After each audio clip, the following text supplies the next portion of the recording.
All right, so basically, when I was like 15 or 16, you ever heard of triple C's before?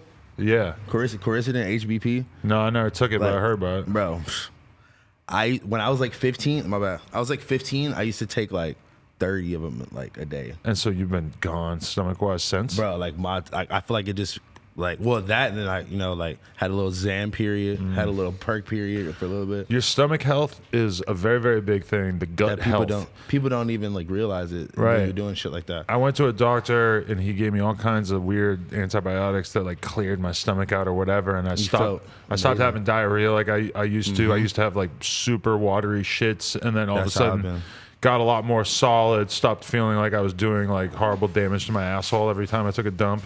Bro, I was taking so many shits like recently that like my asshole was just like tender. It's just raw.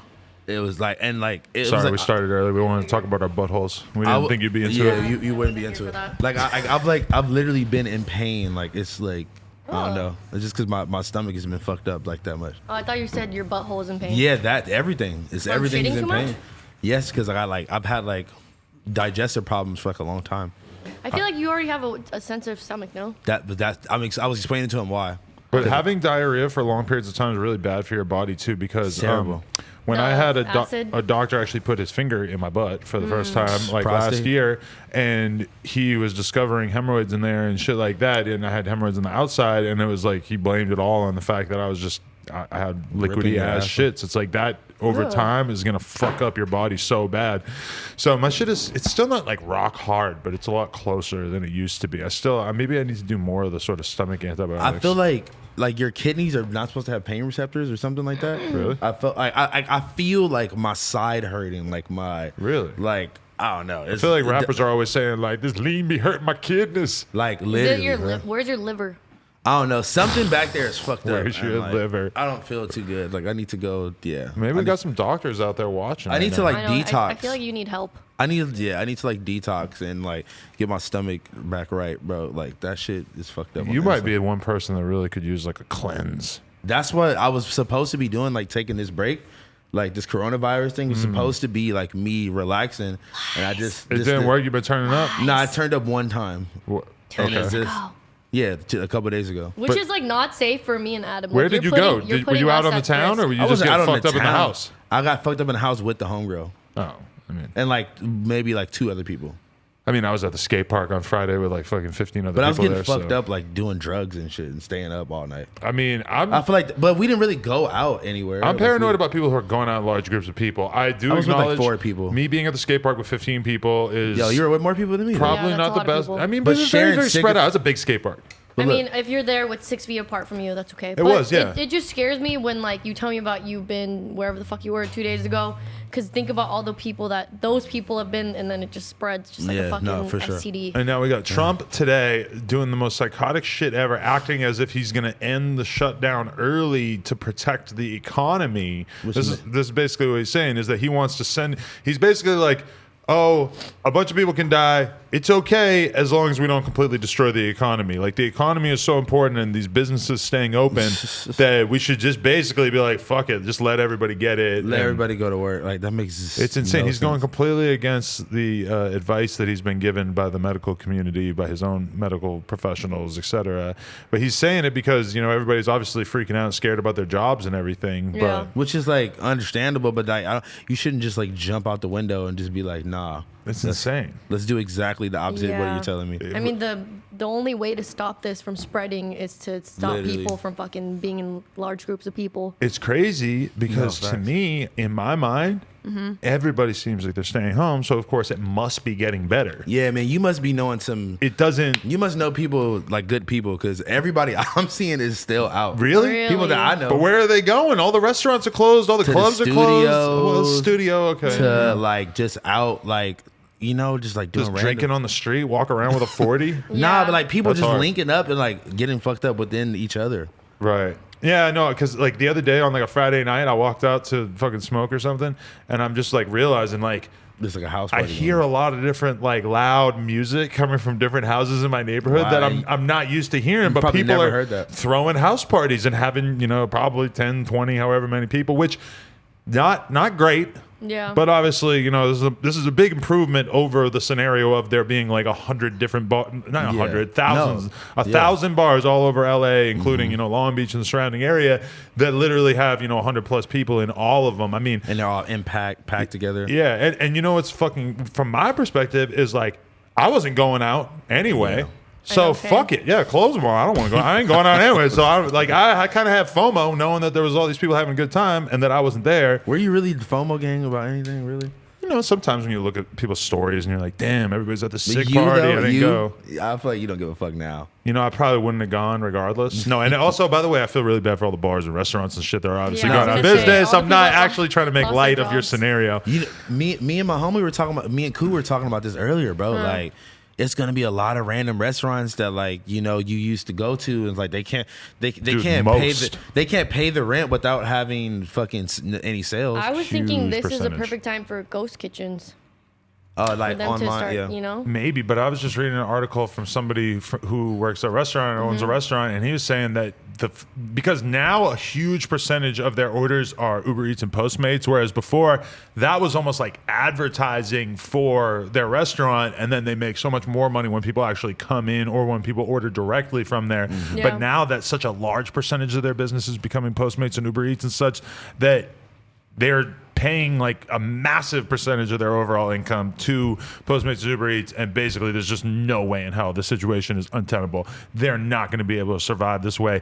There's going to have to be like big bailouts for restaurants, like small local restaurants and shit like that. They're going to have to be able to get money from the government, but it's going to probably have to be a lot of money in many cases. Like, a lot of these places are, you know, they're basically, it's the way businesses work is that they're bringing in a couple $1,000s. If they bring in $3,000 a day, they're spending $2,900 of it on their fucking store and the expenses and everything like that. So they're used to just churning cash all the time and still not turning a huge profit.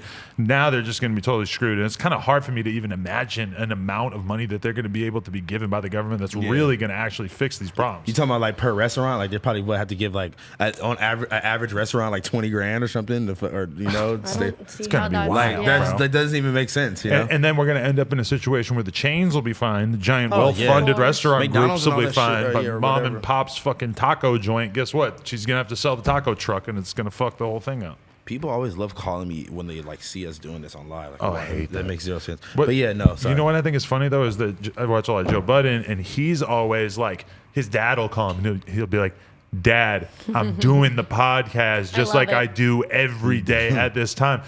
Your dad's not thinking about that. My dad marked on his calendar. My dad would never, ever, ever remember that I do a podcast on Tuesday night at 6 p.m. My girlfriend, who I'm with every day, still schedules things for me on Tuesday at 6 p.m. as if this show doesn't exist, even though it is in my calendar. People just don't think like that. I felt that. Yeah, nobody gives a fuck. Yeah. Or unless they're trying to pull up.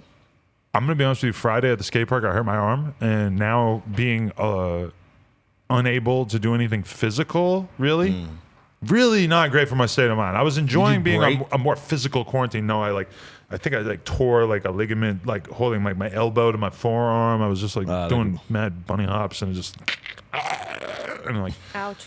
It's been it's been like 5 days and it feels way, way, way better. I've been icing it like crazy and putting all kinds of rubs on it. I put CBD rubs on it and all kinds of random crap. I've been watching The Tiger King.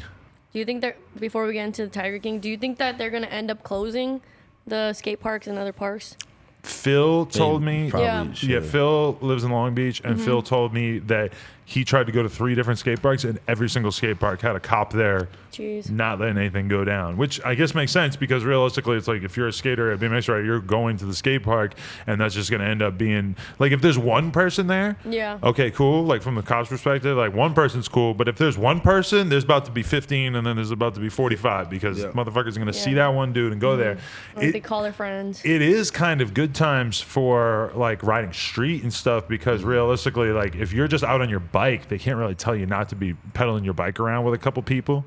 If you were riding on the street with 10 people, probably they would have an issue with that. But you know, I was just looking at a video of my boy Reed Stark riding to college that normally we never get to ride, and apparently he was able to get up in there, which is different than my experience where we went to some schools to try to ride. There's a rail at LA High, and I can say this now because it's gone, but there was a really famous rail at LA High, and so Jankum magazine went and recreated the exact rail and installed that rail at LA High.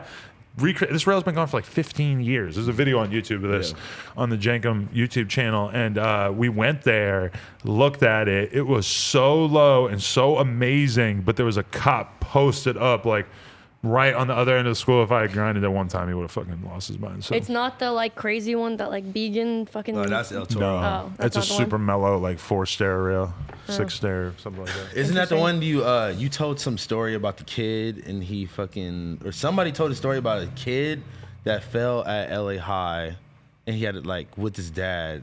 He was, remember this? Oh, the one that I was there for, where the kid smashed his head. No, that was a Hollywood High. That's what you just said, right? Oh no, LA High. Oh, I'm tripping. Yeah. Hollywood High. That one, like, because that one, everybody in their fucking entire world knows about Hollywood High because it's right there. If you ever drive through Hollywood, you're driving by Hollywood High, and that was just like this young ass kid who was from Mexico, and I actually don't know. Wow, I actually really want to look into that now that I think he's of it. like alive. Well, yeah, because I mean, from our perspective, we saw him get knocked out, and he was on the ground for 15 minutes. Did he tell you the story?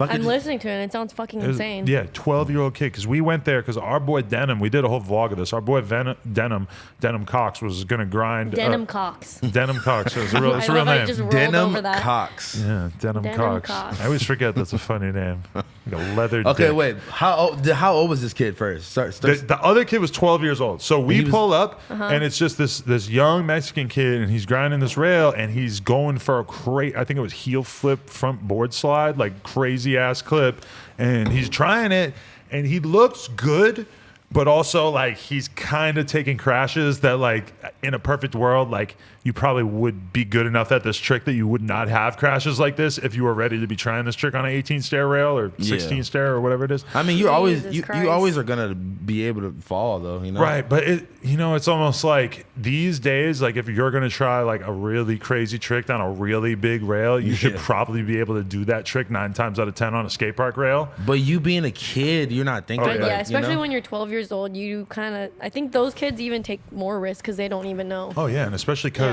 I mean, in that kid's mind, it might be like the difference between him getting sponsored by a big company that he loves and him not. And also, his dad was there filming it with a fucking GoPro.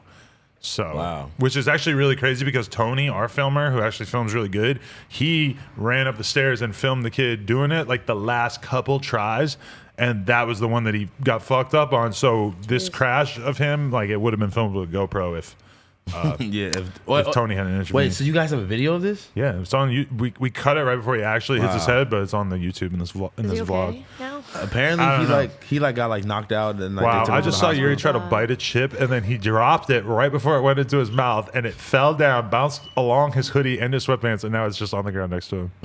That was so fucking. I miss that. It's just like nerdy at the computer, like drinking a Monster. I thought you were gonna say he picked it back up. I thought he was gonna say that. Don't you picture Yuri? Because Yuri drinks like rock stars and Bang Energies, and can't you just picture him with that? He looks like Ninja with his hair dyed like that, just sitting in front of the computer, just clicking away. You look like you're gaming right now. That's the best compliment you could have ever gave him. But he's rotten because he drinks and smokes on stream and eats edibles and like draws dicks on his face. Invites the strippers over. Oh man, Hayden, come through.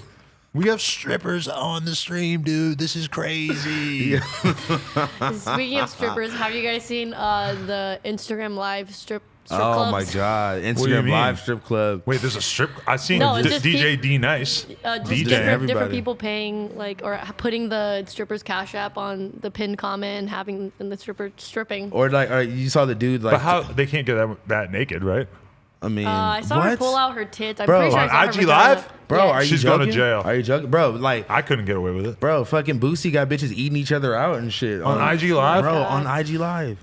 But Boosie's also... Titties. Boosie is the one that posted those crazy-ass videos of the bitch getting fucked with a cucumber and shit. Remember you said, Alexa Scott? That was Alexa Scott's party when the bitch was getting fucked with the cucumber and all that. Really? And that was on his... I remember looking through Instagram Live and seeing a video of a bitch getting fucked with a cucumber. Bro, no. Have you ever seen the video? How? Have you seen the video of the girl fingering herself with a Red Rooster hot sauce bottle in a tattoo shop? No. That was like imagine if it breaks inside you. It was in South. It's like in this tattoo shop that was in South Central on like It was on like Crenshaw and like 54th or some shit. If you are in a weed shop fucking yourself with a bottle of hot sauce, you need to re-examine life. It's on World Star, I'm pretty sure. It was a great video. Did you see the video of the girl who's screaming and crying like, oh my God, I can't believe I let 6 dudes train me? I saw that. Wait, who? Oh wait! I thought you said 6 dogs. No. You said 6 I'm like, 6 dogs and all his homies trained me. That's what I thought you said. No, she got 6 dudes trained her for some reason. Like, I don't know how this happened, but she's acting like it was the worst thing in the world, and like she's so ashamed. She was acting like it was the worst thing in the world because niggas were on her head about it. But it was like, but then she's also like, they all came really fast. They love this pussy. Yeah, she said that at first. That was the video she put out first, and then she tried to be like, like this is such a like it definitely. I'm not saying it probably wasn't like traumatic afterwards. Look, because look, this is what bitches be doing. Bitches be doing shit. Okay, let me not speak for all women. No, I liked it. I liked it. I was riding with you on the beginning of that. I know, but listen, but some people, they do stuff out of like, you know, like out of spite, or like because they're like, you know, feeling bad, just got out of a relationship or something, and like you do some shit that maybe felt good in the moment, but really it was like probably a bad experience for you. It's something you shouldn't have done. But whatever this girl thought was gonna happen, like, why did she make the video at first of her being like, right? Like, you know? I guarantee you, whoever was talking shit about her had like 4 likes, like 10 likes. Instead, she's got this video with millions of views of her explaining the exact thing that she was embarrassed about people knowing that she did. That's facts.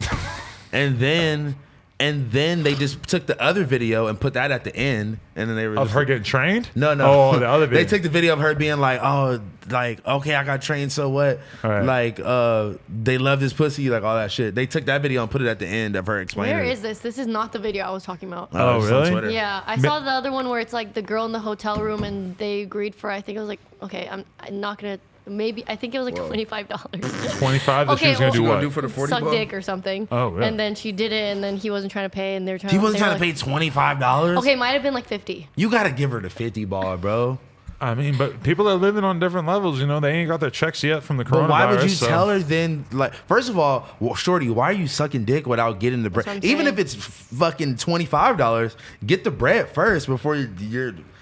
Man, I would say the same thing, but man, it's crazy. Like think about it. You shouldn't be sucking dick for $25 at all. When you see bitches sucking dick on the side of the street, they are sucking dick for $40. Yeah, that's facts. That's like I think that's standard. This nigga said $40. I'm pretty sure. What you gonna like, do for the 40 ball? Maybe she's kind of bad and it's like 100, but it definitely ain't 300. It's probably not 200. Have you heard that song? What you gonna do for the 40 ball? No. What you trying to do for the 40 ball? You never heard that? He came to our live. He came to our live stream one time. This is dude. All right. What's his name? Have you? His name is G Mac Cash. Have you heard this the coronavirus song?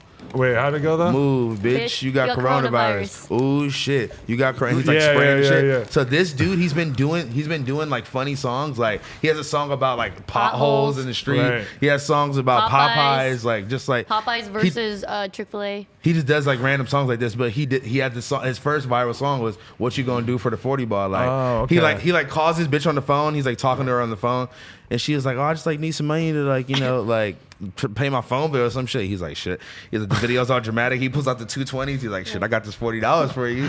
I like the coronavirus what they did. That shit was mad fun. I forgot who I was listening. Wait, hold on. Let's just do this real quick because I didn't do it before. No jumper live stream. Swipe up. We doing the show. I'm with camera on house phone. We having a big old time. Swipe the fuck up. A big old time. A big time. Big time energy. Big time. We're my big bitch. Well, big bloods, nigga. Fuck you talking about, bitch. All right, that was great.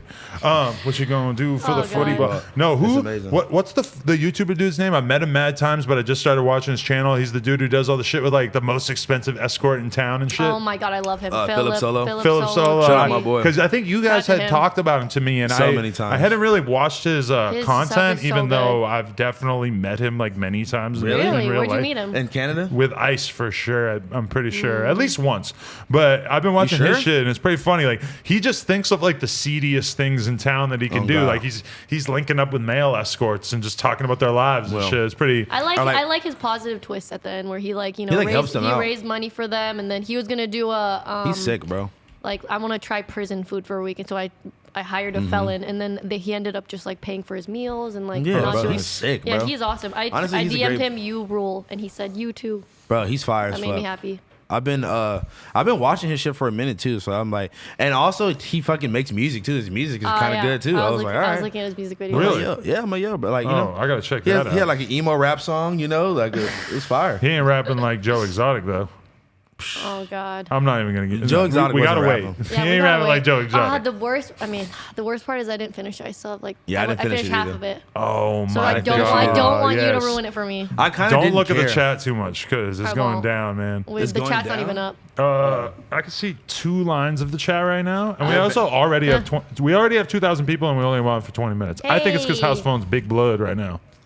I'm big blooded and big cousin at the same time because my shit blue and red. I want to talk about a random ass topic that probably nobody else in the media is going to talk about, but I think it's important and I think it's interesting. I already know it's gonna be some bullshit. Draco the Ruler. Oh no, yeah. So I'm doing a video about Draco the Ruler's case tomorrow, and I'm saying this right now, Yuri. We're doing this tomorrow so that I can't bitch out on it like I did today, because actually I was on the phone with my poker coach for like 2 hours today instead of making this video, which is pretty horrible and regretful.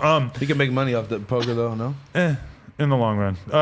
But anyway, Draco the Ruler took to Twitter, and he went on a little bit of what I guess you call a rant. He said, and this is all in caps, I appreciate everybody sharing my life story. I'm fighting for my life, and N-words worried about politics from 2015. We know the truth. And then his next message, at YG, at Mustard, at Joe Moses, at Ty Dolla $ign. Y'all ain't want to post about my case? Let me guess. Street politics? Coronavirus? Damn, y'all don't want to see a young N-word win. And this brings me to the topic. I feel like myself even, and Draco has previously said, like, why is Adam 22 the only one talking about my case, which I actually really appreciated because I've talked about it a good amount. And I feel kind of guilty that we haven't made a whole full video about it yet. Again, we're doing it tomorrow. But I think it's kind of fucked up when I see somebody like Draco the Ruler, who is a LA entity, and he gets locked, and then he's not allowed, like, he's just not given the support by the community. Granted, he never got to the level of a YG or a Schoolboy or whatever, but he just, for being as influential and as much of a pioneer of the sound that motherfuckers are running with right now, it hurts me that he is, and his case ain't no regular ass case. Like, his case is a fucking injustice. He's being tried twice for the same murder that he already beat, and it's fucking criminal. That makes no sense. I'm not saying nothing about his relationship with all those people. I know at one point Draco was more or less signed by Mustard. I don't know if there's bad blood or just they don't give a fuck about each other, whatever.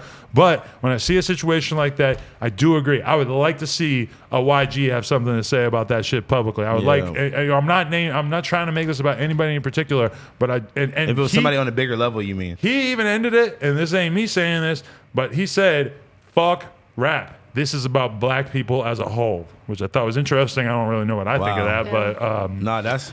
Okay, look, so this is what I think. I think the people that are close to him that collaborated with music, like Shoreline been holding him down. Like, Draco, Greedo was holding him down while he was so free. All those people have been holding him down, but I feel like the people he didn't have relationships with, or like necessarily didn't have like the best relationship or on the best terms with at the moment, they just haven't said anything about it. But this is I feel like RJ even has been a little. I don't know. I correct me if I'm wrong, but I think even RJ has been a little supportive. I think RJ has said at least a little something. I mean, RJ, despite the fact that they had this crazy ass beef, they basically like have a relationship based on the beef because they were beefing for so long. I mean, it was primarily a Greedo and RJ thing, and not so much a Draco thing. But like, you know, they're sort of like joined at the hip. The problem is that for somebody like YG who has a huge voice, is that it's just easier for him to ignore it. And at the end of the day, LA is so. I'm on this side and I'm with these people, and you're on this side and you're with these people, and so I don't give a fuck about you, and I'm definitely not going to be supporting you publicly on my Instagram story.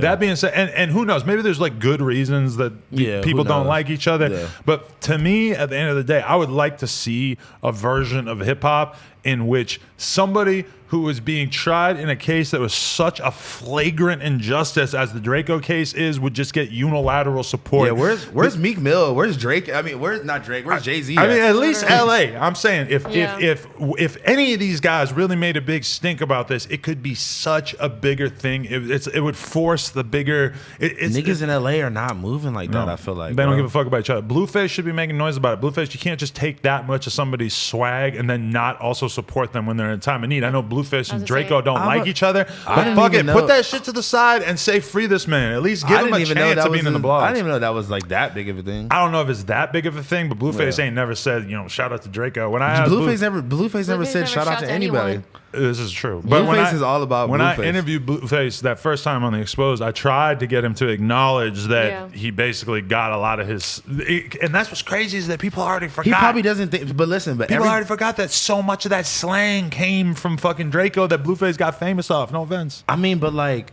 I feel like the internet and culture and shit just spreads so fast nowadays that even if it did come from one like, bro, like, I say lingo from niggas from Chicago. I say New York lingo. Like I feel like your lingo becomes like you're like intertwined of different shit. Listen, this is LA Crip shit. This is dudes from around the corner. I know. That's all I'm saying. No, I mean, I'm not saying you're not right, but like, and it's on and it's on records and music. But like Bop and all those words, like it's hella words that like hella people used already. I'm not saying Draco invented everything. I'm saying Draco invented a whole lot of shit and is probably the most influential rapper in LA in the past 10 years. Nobody's battling that at all, of course. Maybe Tyler the Creator. Maybe put them against each other. That don't count. That has no. Anyway, I say all this to say, free Draco the Ruler. They're letting this motherfucker rot in jail for years, and the coronavirus is making it worse. They're making him sit there for months and months extra before he even sees trial. Didn't something good just happen like the other day? Like he was like Harvey Weinstein got the coronavirus. Oh my God, I'm talking about Draco. Something good? I forget. I didn't see anything good, but I did see that they dropped a Genius interview. No, I'm talking about like it was something about the case. Something about the case was just tweeted out like the other day. I just didn't see exactly. I don't know. What it was. I mean, I'll shoot the Google real quick. Yeah, but anyway, Harvey Weinstein got that shit too. I don't know if Draco got it. Slim Thug got it. Slim Thug. That's the first like rapper that I've seen have it. Dude, I'm telling you, at this point, I'm so conspiracy theorist. Like, I was just watching this video with Blasey before we left, and like, what is your conspiracy theory? I don't know, bro. Like, he was just like looking off, like he was like reading a script or something. Like, I didn't watch the video, but I heard you guys listening to it. The vibe is just like this shit just feels too eerie with everybody. It's just like with what? It just seems too like I don't. What are you talking about now? I was trying to find the Draco the Ruler news. I don't see anything. Was reading a script instead of actually speaking from his you're on this too? You think you got paid? Like Cardi B said? No, but then why would they pay Slim Thug? Like, no offense. Like, what about the people dying? Perfect candidate. Yeah, what about all the people dying? What about I'm not saying that it's not real, but I'm just saying. It felt real. Yo, but this is the whole thing, is that I was just saying this because Vlad this morning, I was saying people have been so bred thanks to our president, thanks to the failings of the mainstream media, et cetera. People have been so bred to be very skeptical of anything that's in the mainstream media. Yeah. Now you have really almost everybody from the mainstream media, besides I guess some like psycho fucking right-wing outlets, basically saying the exact same thing. Yeah. Now is the time to stop embracing conspiracy theories and just accept the version of the truth that the government is telling us. We need to listen to the medical community. Especially if it's the CDC and the World Health Organization. But they're not telling us even really what is really going on, bro. What does that even mean? Like, there's more shit going on. They're not recording shit properly, and like, no, people aren't being tested enough. They're not hiding that.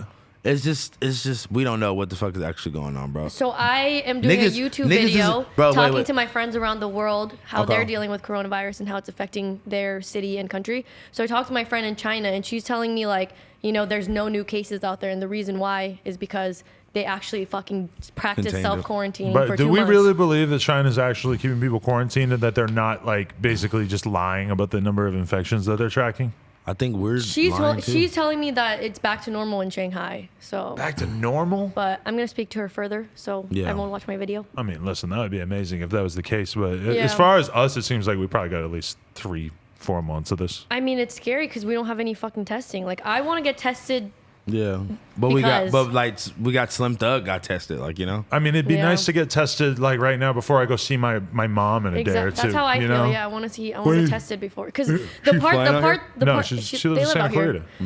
Why do I know that? The part that's scary is the people saying like it's asymptomatic for 2 weeks, and like I don't know. I just feel like there's too many misinformation and questions I have out there. Okay. And are people that are young not getting it, or are they actually getting it? Oh no, yeah, people There's are young kids getting it. No, but like especially with compromised people are music young and systems. healthy and dying still. Yeah, I just saw like our age.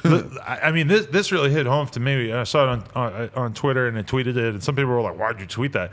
36-year-old Brooklyn principal dead from the coronavirus. That's terrifying. I just immediately put myself in the shoes of like one of the 16-year-old BMX kids that would come to the store or whatever, and picturing that from their perspective. The principal of your fucking school dies from the coronavirus. There's a whole lot of kids who it probably didn't seem real to, that all of a sudden it feels very, very real to from shit like that. Yeah. Keep in mind, this woman is my fucking age. She lives in Brooklyn. It's not like she lives on the other side of the world. In another world, it would have been you. You would have been the principal teacher of the Adam. school. I don't know. I mean, to be honest, she's principal of Soundcloud. She's probably exposed to a lot more human contact. Yeah, I talked to my friend in New York, and she was telling me like it's crazy out there, just because everyone's there in so much more confined. Let me ask spaces. you guys, how do you feel about your living quarters? Because on a personal note, wow, I've never picked a better time to live in a house that has a backyard and stuff, because if you can't leave, that's pretty comfortable. Yeah. But a lot of people like in New York who live in 1-bedroom apartments. Yeah. And you know, it's different for me. Like I could go walk down the streets, whatever. In New York, if you go walk down the street, there's going to be 500 other people walking down the street as soon as people start really walking around. So it's really like you got to, like in New York, every communal space is really a communal space. Like you're super close to other people. She was telling me that there's cops everywhere. Just like if they see you out walking, like go home. Yeah. Bro, they can't, bro, like if you try to fit everyone that lived like in New York on the streets at the same time, you couldn't even do it. You guys saw the pictures of Times Square? Oh, completely empty. Never seen it like that. Even 6 o'clock in the morning, 4 o'clock in the morning. My whole life, it's never looked like that. After we did this last week, I just wanted to see what Hollywood Boulevard was like, and 2-3 people. Oh, I drove by Skid Row the other day. I felt bad for the people out there. There was still hella people. I mean, it's where they live. Well, that's one of the craziest things I've seen since this whole shit started. Were they like confined in the tents though? Sorry, my bad. No, that's cool.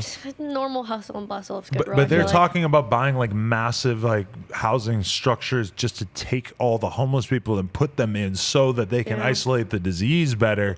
Yeah. It's kind of like, well, if you're going to do that, then how are you going to get rid of it afterwards and be like, okay, now you're living on the street again? Like, bro, like they never. Yeah, the homelessness issue is like. But all of a sudden, that starts to seem like a pretty cheap option compared to like basically letting the homeless continue to live outside and create a crazy coronavirus colony that nobody's going to ever be able to go to because they're going to be spreading that shit around so much.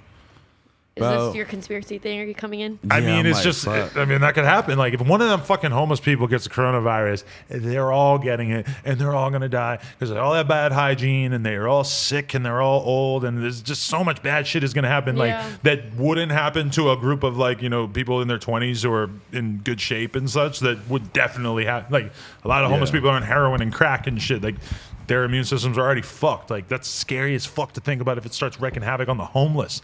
They're probably the number one people who aren't getting tested also. I was going to say, I feel like it probably already started, no? It probably is, and we probably don't know. If fucking Slim Thug is getting it, I don't see why. You saying Slim Thug is homeless, basically? No, I'm not saying like he's not homeless. You saying Slim Thug is a homeless man? No. Skid Row. No. I'm comparing it to like a rapper getting it, then why wouldn't... Wait. One day there will be a rapper that was on this podcast that will live in Skid Row. That's probably already it happened already. Wait. So listen. So that's awful. I saw a video of someone saying that basically they couldn't be with like their family members like while they were giving birth, or like they couldn't be with the family member. They can't be with a family member like when they die, and they can't bury them because the virus lives on after they die. So like it could still be spread. So like what if like bodies start coming back to life or some shit? I think that might be an unreasonable thing to expect, but I feel like that sounds what if it crazy really turns into if you could kill this virus and this bacteria by washing your hands, I don't think that it's gonna live on a. Well, they did say that it lived still spread it on the cruise ships, even after the cruise ships were empty for like 2 weeks. That it was still living on there. That's terrifying. The terrifying thing is I was gonna go on for my birthday in about a month. Now, obviously not gonna go. You know what's crazy is that, like, let's say Yuri dies tomorrow. Let's hope that doesn't happen. But let's just say Yuri dies tomorrow. Hey, can somebody pass me some disinfectant? We're not going to a funeral. We're not gonna have a funeral for him, right? Like, why? Because it's spreading. I mean, isn't that what they're doing? They're like not having funerals and shit because oh my God. if Yuri has a funeral, it's like realistically, what's the responsible thing to do is to have like live stream it? His closest family. Who would maybe even keep them super spread out? I don't think we're going to be invited. They're going to be trying to keep this shit as small as possible. If any of your homies died right now, you're not going to be able to have a regular funeral for them. Isn't that crazy? I mean, we're not having anything. We're not having birthdays. Yeah. Fucking weddings. It's so depressing. Even churches are doing live streams. I ate McDonald's after my Vlad interview, and then right before I came here, I was hungry again because what I had to get. Fuck it. McDonald's. Panda, dude. Panda's good. I really like Panda. I'm gonna go to Panda right now. I'm kind of craving right now. I don't even like Volcano, and Volcano's 10 times better than Panda. Volcano is Volcano's overrated and I would overpriced. actually eat Panda before eating Volcano because it's cheaper. Let me ask you something. And it tastes better. Did you know about Volcano before Chief Keef shouted it out? Yeah, what are you talking about? I didn't. I never even heard Volcano. When did Chief Keef even shout out Volcano? He said, No. I don't know. Fuck, what did he say? What was the Chief Keef Volcano there? It's in a pretty prominent place in Hollywood. I forget what it is. But I've never been in the one in Hollywood. I went to the one downtown. Keef Volcano. I'm having a mega brain. Yeah, I'm really high too. I keep like about to say something, and I see it in your eyes, and then I feel higher. Yeah. Wait, you're high off Kush? No. Yeah. I'm high off life. Volcano. Of contact. What was the fucking bar? Oh, it's Infinito. Yeah. Finito. Just left Volcano, bitch. I'm curried up. Oh, I totally. my God, how did that brain brain fart out of my fucking head? Because I've never even had curry from Volcano, so that didn't even put. That might be true for me as well. I get like fried rice. Yeah, exactly. I get like fried rice and sushi and shit. Well, they have like a massive menu. They do have a really big menu. Too much. But it's so funny to me. They're like, what the fuck are they talking about? It's like Denny's, where it's like there's like fucking 10 pages. But you know what that is? To Denny's? I mean, there's a lot of pages. That was around the same time that Sosa moved to LA and starts just mentioning all this random LA shit, and it sounds kind of hard. Like, just hit Volcano, and we're like, ooh, sounds like Volcano. Damn. Like, we're all like, ooh. But anybody actually from here is like, Volcano, that place in the mall. And then, like, same thing. The Sosa song, Laurel Canyon, where he's like, I'm in Cali riding down Laurel Canyon. And it sounds so badass. And then you actually drive down Laurel Canyon, and you're like, oh, it's beautiful. You're like, every time, because I have to drive down Laurel Canyon a lot, I'm just picturing in my head, like, Chief Keef just sitting in the back of the fucking SUV, just thinking, like, damn, like, we really be driving down Laurel Canyon.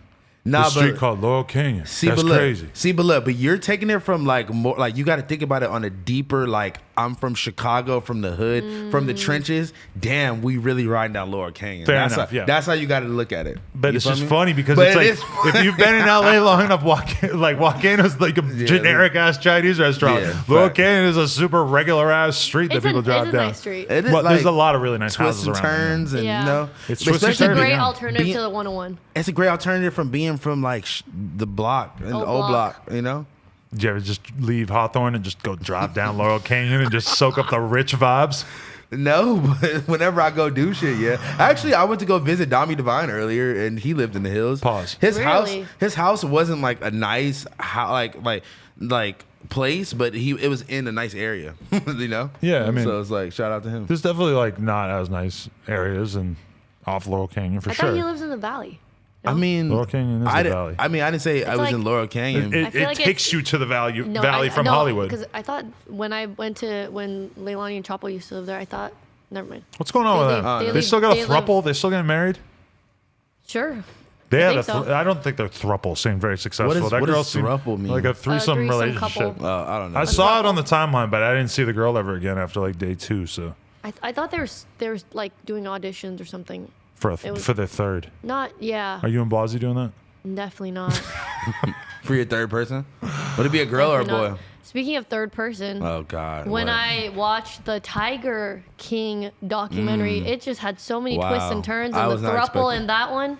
I was not expecting that. That was crazy. I love how every single guy in the show just has like a harem. Like for some reason, there's a completely like a whole bunch of girlfriends. Like for some reason, there's like a complete and total overlap between guys who are obsessed with big cats and guys who just cannot be with one woman. Like it's because they love pussy. Or man. Shout out to Jeff or Joe. Joe Exotic. But Jeff, by the end of it, I know you didn't finish it. Jeff has which one's his Jeff? own harem. He had like 5 wives, right? Jeff is the super scumbag that sort of is the demise of Joe Exotic, like one of the other guys that he has working at the farm or at the zoo. Wait, but it's not the guy. It's not the guy with the long ponytail, hair, with the ponytail, with the hot girls that wear the leopard outfits. No, he's more of like a chubby. What was that guy's name? Yeah, he was like it was a chubby white dude with like gray hair. He had a gray ponytail, and he was like the dude. He had like 5 bitches in the limo. Him. I don't know. He had like 5 bitches in the limo too. Jeff might not seem like a huge deal in the story until the later episodes. No, this dude I'm talking about was like his like he mentor. Is crazy. He was like Joe's mentor, and also had his own zoo thing too. Right. His harem is the craziest. Yeah, he had hella bitches, bro. Yeah. He was like Bikram status, like with bitches. Oh, you're talking about that fool. I'm not talking about that guy. That guy's still living good. Who was that guy? Although that guy, his shit did get raided. Well, if you look it up, he got raided by the FBI eventually. Although I'm not 100% sure what happened with that. But man, it does seem kind of crazy to me. It's like, why can't you just be a dude who has a bunch of lions and tigers on your property? And you know what? The one normal person in all of this seemed like the guy who got caught dealing drugs. I feel like he had a normal life. He had one wife, and he just loved his animals. Right. Yeah, he was. Except for he just sold like hundreds of. That's why that guy's barely in the fucking documentary. And he killed someone, and then they buried his body and burnt him. But he got away. But he didn't really get away with it. But he spent 12 years, and then he beat the pill. Yeah, he seemed the most normal. He seemed tight. He actually seemed really cool. I love that woman. I forget her name already. He was like 20. Carol kills her husband. Okay, I didn't even get this far yet. And nobody God gives damn. a fuck. And she's got millions of followers online, and nobody That cares shit that is she's a crazy. killer. Nobody cares. They can't prove it. Yeah, all right. They can't prove Listen, that lady, everything, when she was talking about finding out that Joe tried to have her killed and shit, she does not. Don't tell me that yet. Oh, that's like the whole. Yeah, that's what the whole thing sort of leads up to. But really? the whole thing. How do you not know then? That's like episode 3. Well, I knew that was like the basis of the story because it's all about murder for hire. And then as soon as you start the movie off, they play a montage of him just like saying her name in every video. Like he was just beat. I was just like this has to be the lady he's trying to kill. I mean, this dude Joe Exotic has to be one of the dumbest motherfuckers ever, because if you want to kill someone, you don't beef with them. If you have ever thought, maybe I'll kill that person, maybe I'll get them killed, do not talk about it with just random people. Do not talk about it in your live streams. Like that's making content every day. Like bitch, Joe Exotic Carol, TV. As soon as you publicly joke about killing someone, you now have to 100% promise yourself that you are not going to actually get them killed because you have already incriminated yourself. The best part is when he made that music video and had the lookalike actors. She looked exactly like her. I thought it was fucking her. He is like Joe Exotic is like one part Chief Keef. He's making these like super lowbrow videos in his neighborhood where he's just basically like fighting out his beefs and solving his differences through these cheap ass music videos. It reminds me very much of like drill music, like early on. But he's making like country music though. Yeah, but he's doing it through the lens of country. Honestly, Joe Exotic needs to hop on a Old Town Road remix. Is it too late? Yeah, it's a little too late. Should I tweet that? Is it too late for Can I be honest though? On Old Town Road? I didn't really see the difference between what they were doing. She was trying to act like when you start watching it, like, you know, you see like all these people who have the exotic animals and stuff, and Carol's the good guy in the character. But it's like, no, there's just so many twists and turns, and everyone turns out to be the fucking bad guy. Bro, she was literally doing the same shit. I honestly want her fucking. The parallels were so similar. I want to see a more like academic breakdown of what she's doing versus what he's doing, because it felt like he was maybe doing like a really good job on selling them as being exactly the same, but that there has to be some crucial differences. It can't all be optics of her just saying like, no, they're bad. If it really felt like boys versus girls. That's exactly, bro. Like, and the fact that like she like killed her husband or whatever, I guess, and like And like he like just like to me it felt like he just didn't like her because like he just hated all women or something. That's how I felt. Joe? Yeah, that's how I felt at first. Well, I only watched up to episode 3, but I think he hated her because she hated him first for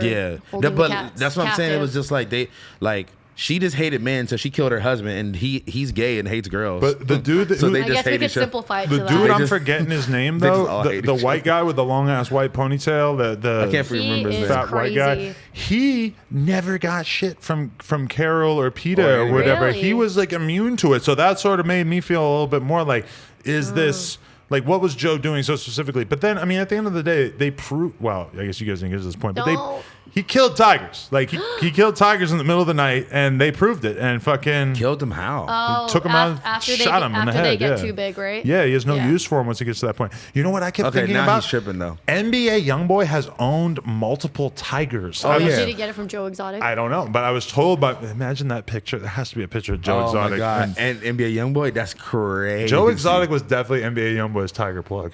Or like think about like I don't know, fucking like Sway Lee and like Molly Raw, these exotic animals, the monkeys and shit. Bro, they all be buying animals from these niggas. I heard that because YoungBoy did exactly the thing that they describe in the movie, where basically, or in the documentary, where basically he would get a tiger when it's like tiny and it's super fun to play with and stuff, so cute. and then all of a sudden it's like 300 pounds, and then animal services have to come and fucking take it from you, even though you spent like whatever 10 grand on it, 20 grand, That's probably whatever. more than that. But I mean, YoungBoy's a psycho, so he just keeps buying them anyway, knowing they're gonna get bigger, thinking he's gonna get the one that'll just be chill and he can just hang out with it. Okay, this is gonna sound fucked up, but like, what if you could just like inject them with something so they just don't grow and they're just like small? What, make them teacup tigers? Or just like a fucking like a dwarf tiger. Ethically, I'm not sure that would really. I'm not saying do good. this, but I'm saying is that a thing, or is that a thing that they just breed really small ones? Why don't you just have a cat?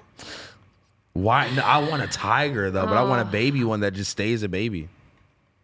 No, I feel that. It could rip off your face. That's the weirdest part. But what if it's a baby and it's just like your friend? You're watching The Tiger King and you're watching this tiger bite the woman's arm off. Oh, that was crazy. You're watching them insane. just do all this crazy shit. At one point, I wish they showed it a little more graphically. Joe just gets completely mauled by these tigers at one point and stuff. And I'm sitting there watching it. To him, and I look over and I got my cat sitting next to me, and it's just like, you don't do any of this shit. Like, what? You are so far removed from what's going on with these tigers and shit. Like, how did you lose your way? Like, what happened to your fighting spirit?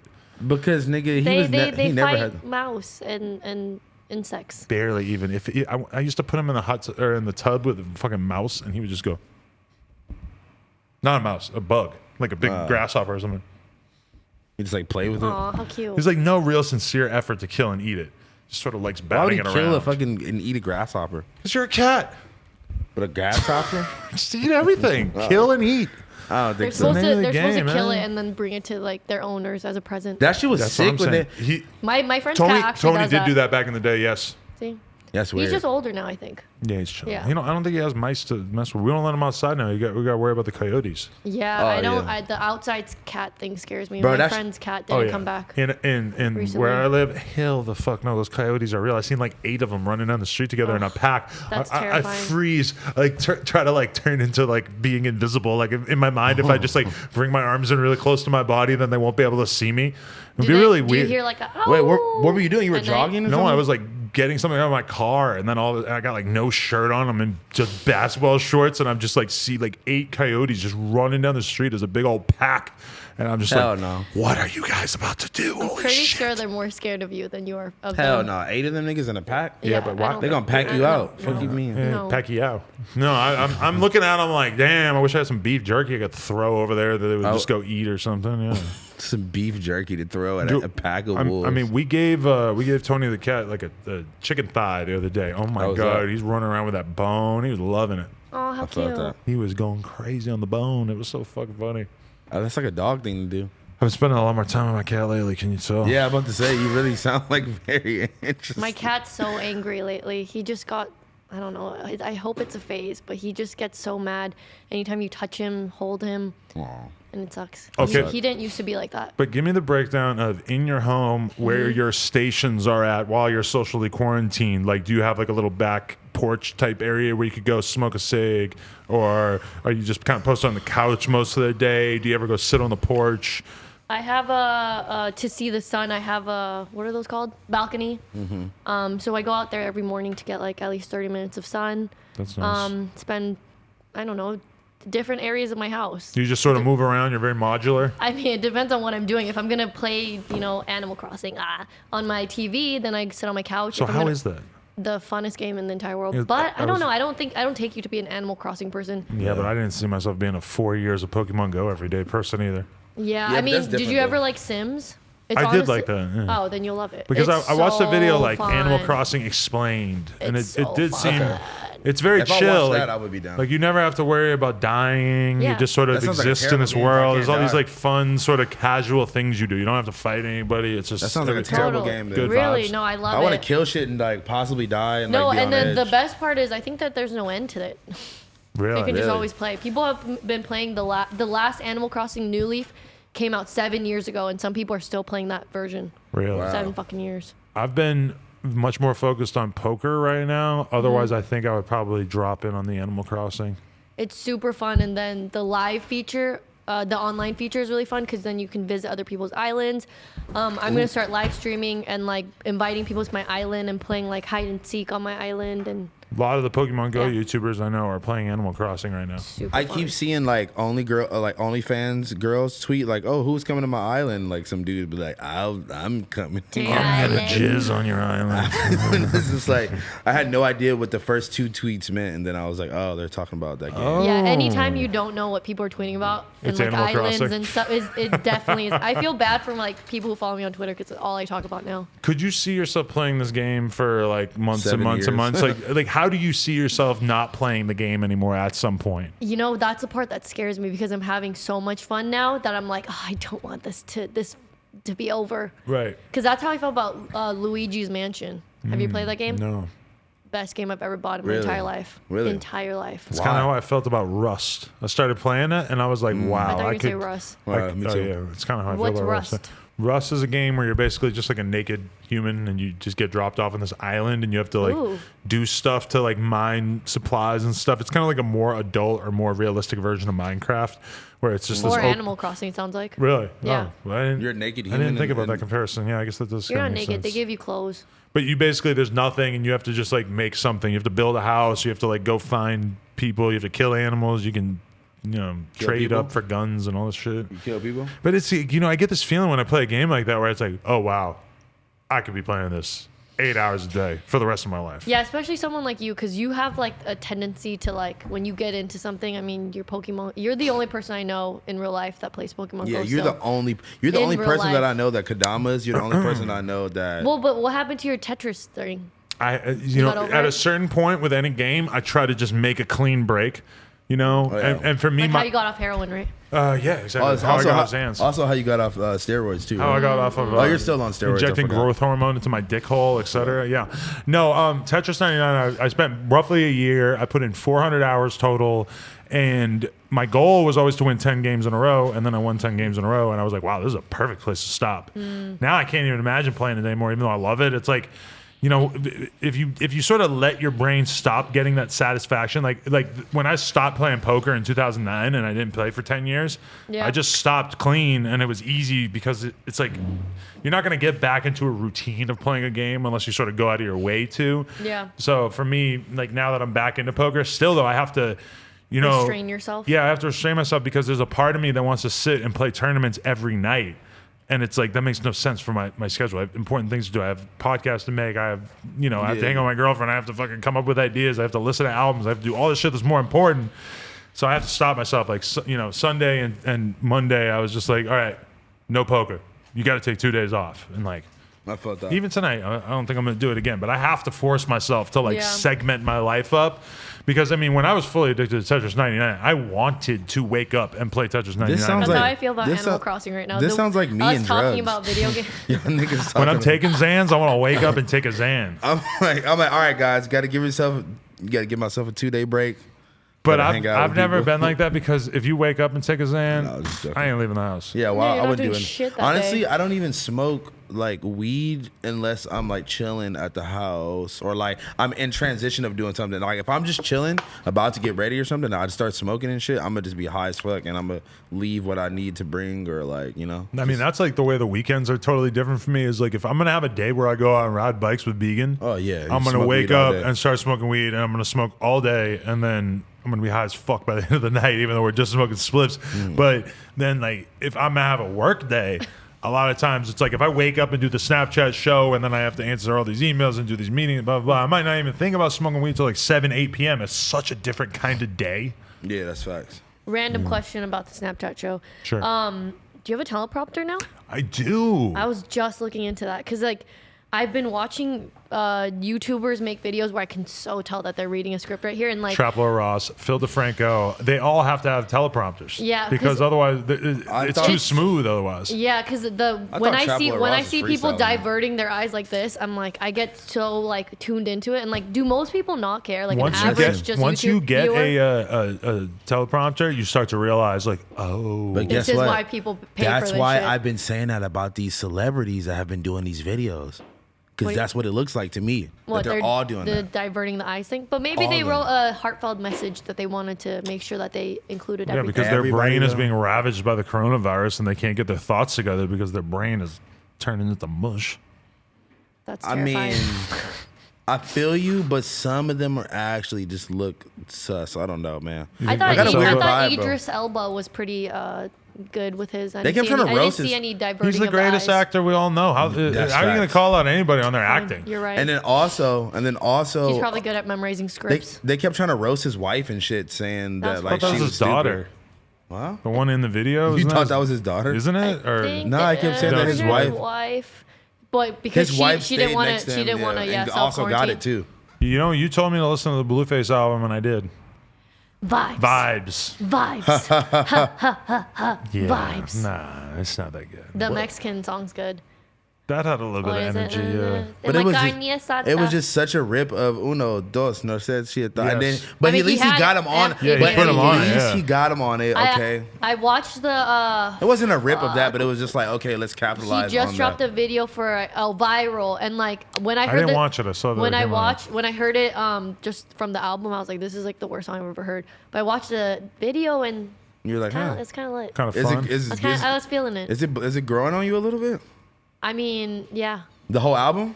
I haven't listened to it. I haven't listened to it. I did listen to the Mexican song. Tough to put an album out during the coronavirus, I would say. Not if you're fucking. Not if you're Uzi Vert, but Lil Uzi Vert. Yo, think about that. Think about being Rich the Kid, having beef with Lil Uzi, and then your album comes out, and Uzi's album sells literally like 40 times what your album sold. Like, it's not like, oh, he sold 100K and I sold 80K. It's not in the ballpark. Yeah, fucking 350 versus 15. Yeah, but people have been waiting for this album for 3 fucking years. God, and I wouldn't say that anybody was really saying the same thing about Rich the Kid's album. He was like, boy, I don't care about no number one. Like, nigga, you definitely care. I was just you were trying to say, I'll word this better. Megan Thee Stallion's album's actually, I feel like, gonna do better. It is. Oh yeah, because she did 44 first week or something, which seems pretty good compared to Rich the Kid and people Blueface. are fucking loving the shit out of that. Sexy, ratchet. Oh my god, that song is fucking where. Everywhere, and everyone's making these fucking TikTok videos. As a TikToker. Yeah, I need to learn the dance. You know, I was describing what looking at TikTok feels like, and I said that it feels like I'm looking over the fence at a junior high. Like, wow. You're sort of like, why are you looking over the fence? I'm not. That's what looking at TikTok feels like. It just feels like I'm watching something that's not funny at all. It feels like I'm just looking at something that, you know, maybe I can start to gain some sort of understanding of what's going on in this world, but not a full understanding. Like, the world has certainly passed me by, at least in some very relevant regard. That's how I feel looking at it. Wait, hold on. Let me read this out loud. My mom texted me and said they're going to be spraying something in the air tonight at 11:30 p.m. talking about kill the coronavirus. But if it gets on you, it can kill you. So they're saying that it's a curfew to be in the house at 11:30 p.m. tonight. And who told your mom? Does she read this on Facebook? Hold on. When I drove over from Dami's house to Kim's house, there was this huge fucking thing in the air that was not an airplane. It looked like a huge drone. And me and Koo both, like, it was huge as fuck. We're like, what the fuck is that? And now my mom's texting me saying this. That's hella weird. I don't believe this because all people in LA should have known about it. But we also can hear something above us right now. The fan and that? Oh, that's the fan. It also could just be a drone because a lot of people are taking videos to see. This was not a fucking drone. It was like it looked like a drone, but it was like the size of a helicopter. Well, I think that if people are going to die at 11:30 p.m., they should have, if they're outside, they should let everyone know. I personally feel that if the government were to be spraying something in the air that was going to kill the coronavirus and that it could kill you, that they would then warn you to go in the house because they probably wouldn't want to be blamed for killing thousands of innocent people. Generally speaking, I would say that most of the things that I've read in the news have been fairly accurate about the coronavirus. And every time that I see somebody who's basically like, oh, I have a friend who's in the army and he told me that they're going to do this, that didn't happen. That sort of source of information hasn't been so useful. But it's weird to see how it works because the other day I went out riding with 10 people and one guy said oh, my cousin works at the Pentagon or some shit and he said that this and this is going to happen, and all of a sudden everybody in the whole group of people out riding were just acting like this was accurate, and I'm sitting there like, I'm not saying it, but I'm thinking in my head, I'm like, I'm not going to believe this until I read it on Twitter or on some fucking verified news site or something. And then of course it didn't happen. Well, I guess it was about, what was this? It was about putting everybody under mass quarantine. So it did basically end up happening where but I think it was more specifically about the fines for leaving the house, which we still haven't seen happen so much. I was going to say, I was going to ask if you guys think that that's going to happen in LA. I feel like they're probably going to save that trick, giving out fines for leaving the house. They're probably going to save that for, a time where it seems really important. Yeah, one of my followers on Instagram said that they live in France, and if they get caught leaving outside, they have to pay a fine of 375 euros. Listen, the economy is in shambles. We don't have money anyway, so if you give me a fine, I'm just going to not pay that too. But thanks for the thought. I was really looking for that nice right idea. now. Like, where the fuck did she get I guarantee she's on a Facebook. What random fake Facebook news. article? Yeah, I can't believe that because if that were to happen and they didn't let everybody know and drill it in our heads. My mom is retarded. I'm sorry, guys. That's cool. She's not retarded. I love. I appreciate your mom as a source. I did not mean to say that. That was fucked up. But I meant Mom, you can't be watching random fucking Facebook things and texting me while I'm on live stream. Does your mom ever pop a perk and go retarded? No. What? No. Does my mom I've seen his mom. She doesn't look like she pops perks. I think she's a good mom. I can't think about the word retarded without thinking about Pop Smoke saying that he's gonna pop a perk and go retarded. Because he says that 10 times on the album. We're by the airport too, so this is just making me more nervous. I'm just like, Mom, shut up. Burbank? Oh. Burbank Airport? That's where it's going down at. You ever think you might just look out the window and there's just be ISIS tanks driving down the street? There's just an ISIS boat that dropped off a bunch of ISIS tanks. I'm so high of smoke. And they're just like, give us Yuri. We're going to kill Yuri. Apparently a new symptom of the coronavirus is a loss of taste and smell. Loss of taste and or smell. Well, you're the one who didn't like the Blueface album, so maybe you have the coronavirus. Ooh, vibes.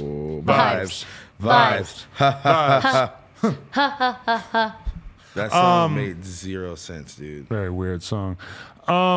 Okay. What else? Have you guys seen the way that they test it? It's fucking crazy. Fuck coronavirus.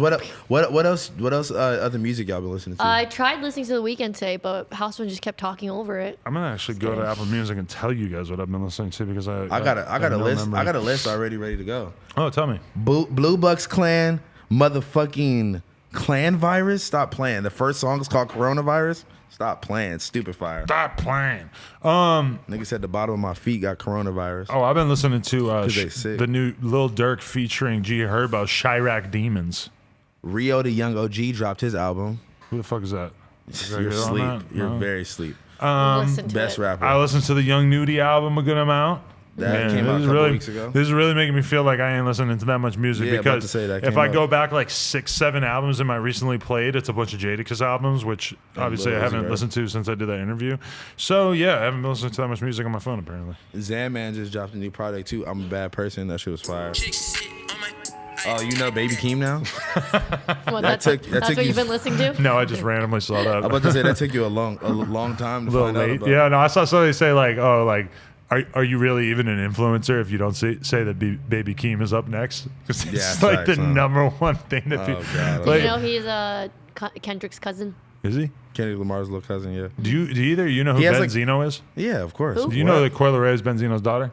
That's his daughter? Yeah. I saw a picture. I just broke that news. Voice. I broke that news to Vlad today on the podcast, and what did he say?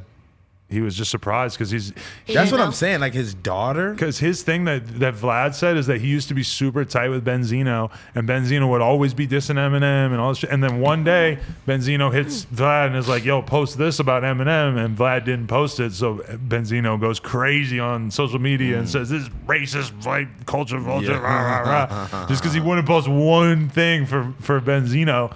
And I was like, yeah, Coi Leray's his daughter. And you could tell that Vlad was just sitting back like, what a world. Trippie Redd had sex with Benzino's daughter.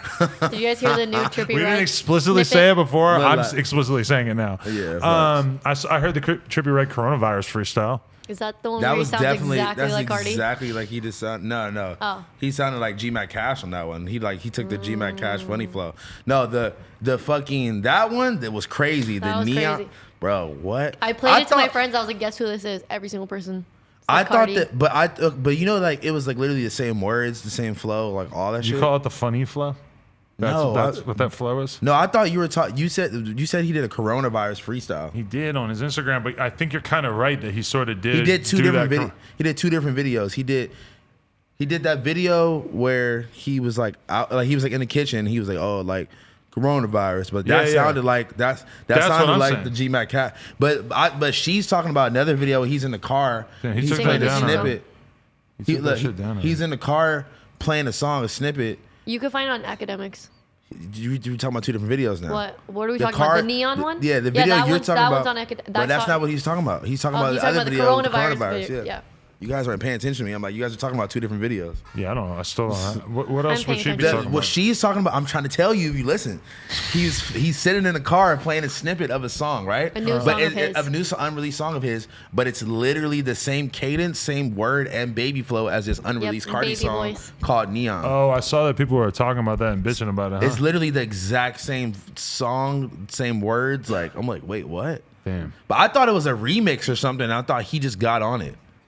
But speaking of Trippie Redd, I thought he was singing to Cardi's song. Speaking of Trippie Redd, same. How you feel about his ex Alex sucking dick, giving top on Facebook Live? Did you allegedly. See it? I did. 2 questions. 1, did you see it? 2, did you see any dick? I didn't see any dick. I saw her hair and her face moving up and down. You didn't even really see her face. It was like her forehead. You know, it wasn't even her forehead. It was like if I didn't know it was her, or I wasn't being told it was her, then I guess that I wouldn't have necessarily known it was her. No. I mean, she did like she showed her face for 2 seconds when she like spit, but there was no dick, there was no man voice, there was no male body at all. Voice. Maybe he just didn't want to give vote. He doesn't get. There was top. She barely even showed her face. It was just like I didn't understand. Like it didn't seem like anybody was saying it was fake on Twitter though. Like is she accepting it? Maybe we should look at her Instagram right now. I don't know.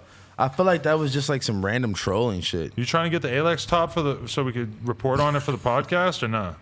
I mean, I'm not. Just admit it. Necessarily. She did? Yeah, of course she did. Yuri said she responded to Academics' post and said, mind your own business. Yeah, but of course she said that because if she did a video of her sucking dick, then. So 21 hours ago, she posted a selfie on Instagram and wrote, y'all dead ass wildin', laughing face. If you suck dick on the timeline, or on the story, then you might be the one who's wild. She put somebody on her story saying, damn, Alex, you really give no fucks. We appreciate you dearly. No. Why wasn't she living like this when she was with fucking... Why wasn't she sucking drink? And look, she tweeted like a weird photo of herself and wrote, when I seen Academics ruined it for y'all. How did Academics ruin it? How could Academics possibly ruin your sex life? The weirdest thing is, didn't she do it on Facebook Live? Yeah. That's weird. Academics fucking logs into his Facebook for the first time in 6 years so they can go check this out. Who does that kind of content on Facebook Live? If Alex is on Facebook Live, I consider that so much more offensive than anything else that I've ever seen her do on the internet. There's something really dirty about going on Facebook Live. I just picture them putting all those rubber bands on the watermelon. That's what I think of when I think of Facebook Live. Oh yeah, that video is hilarious. Just being live for no reason. That wasn't even. I don't even know, man. That wasn't even a live video.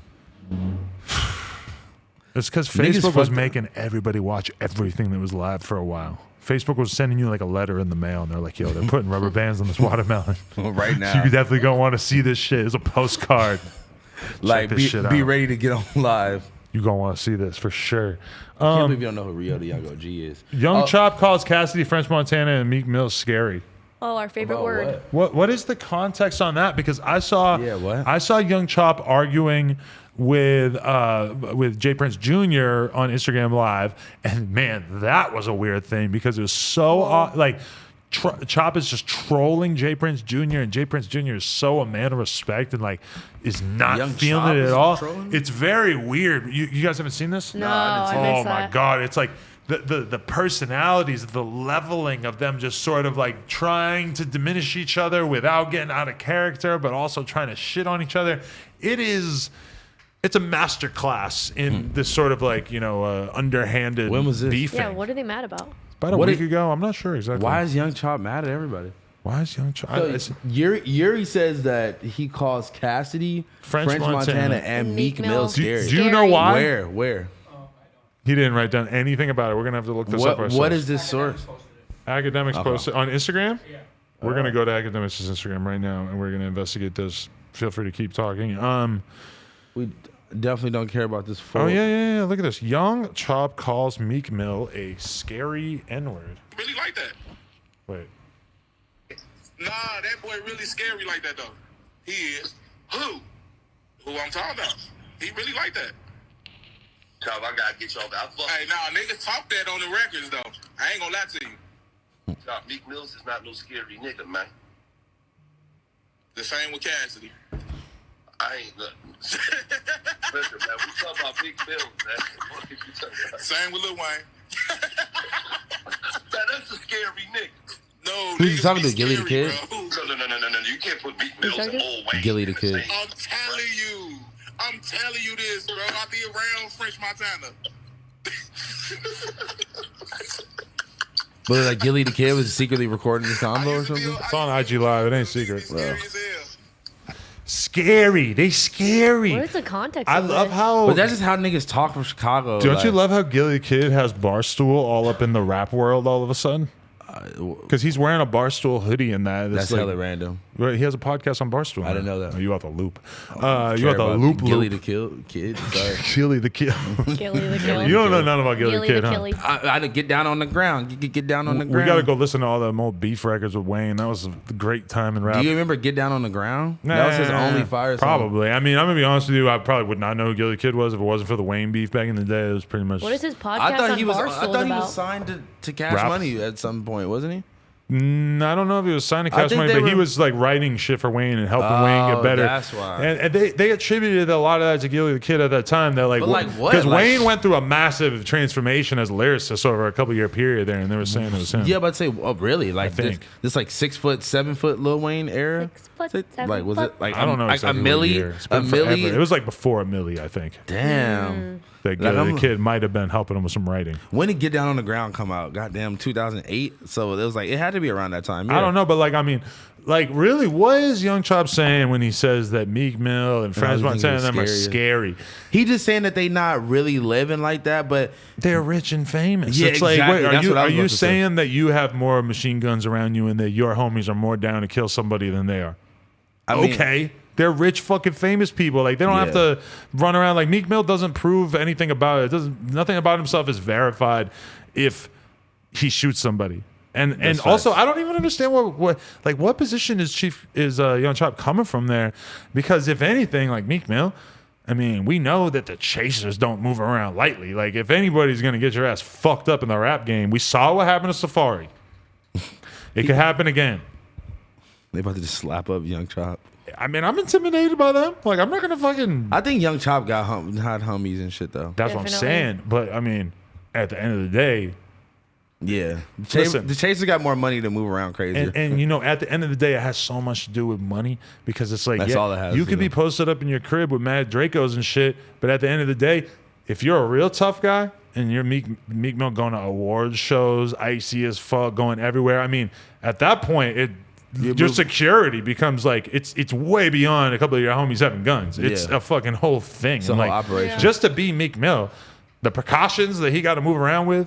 I mean, it just seems so strange to call him scary. And I was just talking about how much I hate that word. I hate that word. Yeah, that's so funny. Y'all were just talking about that. That Because use when I hear scary like as hell. Lil Wayne is scary, French Like- Montana is scary, Meek Well, Mill's scary. like, I'm you like, should oh, be scared of them. They're scary. For me, I'm like, oh, they're actually kind of scary. Like I wouldn't want to. No, that means like that. No, they, I like, know what it means that I they're know. scared. It's But just funny. It's such. I wish they would just say they're scared. And there's such similar like uses of the word. I hate you, fucking English major ass nigga. Shut It's the fuck not. It's up. not that it's an English major thing. It's like if I call Yuri It's scary. lingo. It's lingo, dude. It's just like It would be like us calling How's- Yuri stupid, and then all of a But sudden, Yuri's stupid just means something else. Like, oh, Yuri's stupid. Are you No, I didn't joking? mean Yuri's dumb. It's so I meant many- Yuri's really good at dancing. He's stupid. But they That do. is- They do that kind is of. That goes kinda kinda work, the right? They do kind of use that nigga Yuri goes I don't know. stupid. I feel like I don't know. People use words like that all the Yeah, time. but they should just use they're scared. No, way better. It's the same Yo, thing with words that like would that all the If they- time. translate so much better. You're right. Yo, because I'm they say I'm they're creased. scary. I'm creased. They're What does creased scar- mean? Creased could be 3 different things. Okay, they say they're scary ass meat. If they change you it a to scary scared ass, It all works way better. no, because it all depends on the context of how you saying it. It could be like, yo, man, that's a scary ass nigga. Whoa, that's a scary ass nigga. Those are two different. Those are 2 different types of niggas. They did sound very different there. I really think that this is what I was born to do, to really like decide how Ebonics should be used on my podcast. I want to be the one making the final calls on how everybody's allowed to talk. Nah, yo, you know, like, honestly, like I was saying this earlier, bro, it's so many different lingos all intertwined into each other. What kind of flannel is that? That shit hard. Oh, it's rip and dip? No, born and raised. Oh, Look, shit. It says PCP on the front. Show the back. Let then the the camera back. see the back. Why they put PCP on the front? They got Do that you- water, do you- huh? Is that gonna be bad They for got that water? the Jeez, embroidered I don't know if they nipples can to see be on it? Oh, there are embroidered nipples on yeah, it. that maybe bad? don't. I mean, whatever. Yeah. It's fine. It's fine, right? It's tight, right?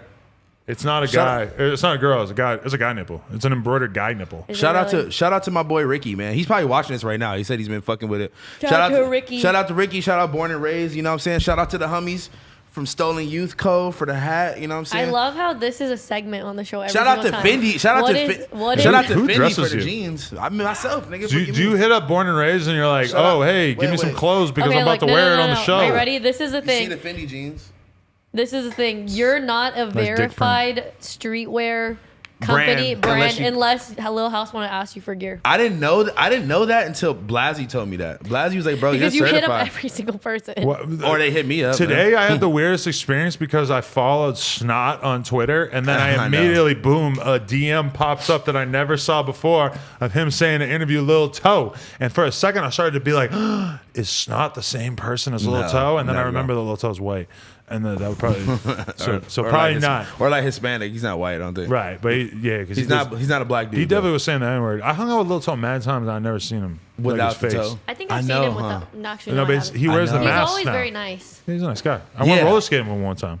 Yeah, I used to You text see it. I used to text I him went and roller shit. skating with him. I went. Why? Pause. We went What, with. in a toe costume? I think I was. Oh no, it was because Lena rented out a roller skating rink you so she could invited do a Lil photo Toe? shoot. Yeah, you leave my little toe and not us. I invited Roy Purdy, and Roy Purdy, I Where's believe. Roy Purdy at? How, what's he been doing? Roy Purdy I is think like. he's like laying Is he low still key now. dancing? You know, but that was his weird thing is that he got super, super popping off of dancing and like wearing those stupid glasses and stuff. And then I think like pretty early he started to be like, damn, You this got shit's over it? gay. Like, I don't want to just keep doing the same shit over Nah, I and over. felt About that. I didn't His like music is actually kind of Yeah. good. But I I like mean, his dancing. I didn't If like you look at his glasses. Instagram and stuff, he got skate clips. And stuff. It's kind of like me, where it's like I got all these followers off hanging out with rappers, and then I'm like, oh, I'm just gonna like do sports and just post whatever clips I of want. and myself. post Fashion Nova. Is that what Roy Purdy's doing? Poses Fashion Nova? I don't think so, but on a personal level, hey, shout out to Fashion Nova. We paying the rent. I wonder who's making more money off Fashion Nova posts. You or what's his name?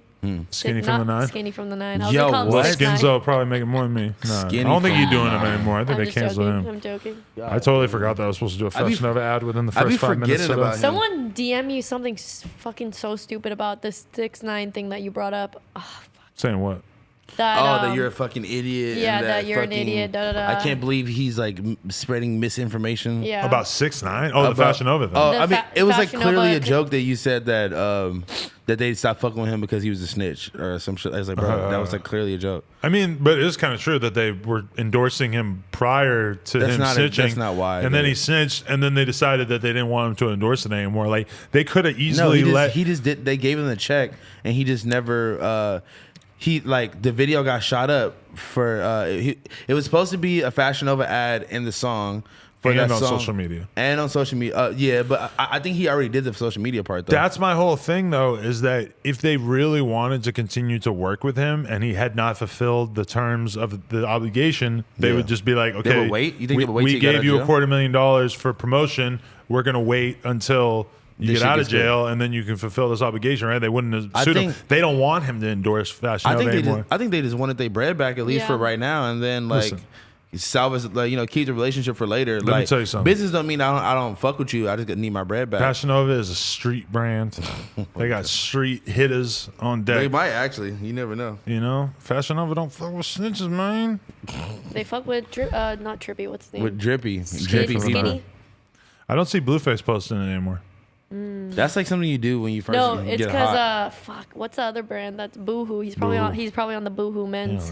What's that? He Boohoo crying at home. What's Boohoo? Boohoo men is it's like Fashion Nova. Boohoo is just like Fashion Nova. It's like sort of fast. Never seen it. Type shit. Yeah, but no, they got billboards. I think Soulja Boy was. They were trying to doing it act like Quavo was the CEO or some shit. Like when they brought it back. Hilarious. Boohoo men Brought it back. Or when they like introduced the men's line or some shit. It's like say it's Boohoo on it. No, it's like Fashion Nova where they just like sell pants. Which is unfortunate because I would love to have a Fashion Nova shirt that just said Fashion Nova on the front. Yeah, I don't think they have any branded stuff. That would be hard, actually. It's not really their wave. It's too bad, really. Man, I feel like there's so much more that we're missing out on that we haven't talked about. There's so many people with the coronavirus. There's so many people. You know what it is? The reason why it might quote unquote not feel real to me is because I don't know anyone personally that's gotten it. Yeah, Do you guys know anyone personally? You know, not like actually personally, but I mean, I know a lot of like famous people. But do you know anybody personally that got tested? No.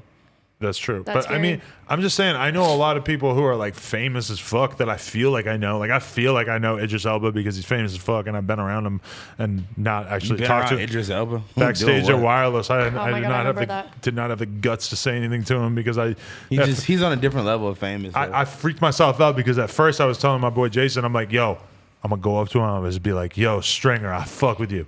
And then I thought about it because that's his character on The Wire, which I'm just going to tell you because you have no class. You've never seen it. Who? You never seen The Wire, right? No, I was lying. Yeah, I never seen it. I'm like, who? I figured that was his name on there. But Stringer. then I was just like, no, I can't say that to him. That's the lamest shit. You just have to say, hey, what's up? I love your work. Wait, what were you about? You about to come up to him and say his name from The Wire? Yeah. Yeah, that's like you. That's like people coming up to you. House phone, Adam bro 22. Bro. I'm used to that. No, it's not like that because Adam 22 and House Phone are our actual names for our actual identities.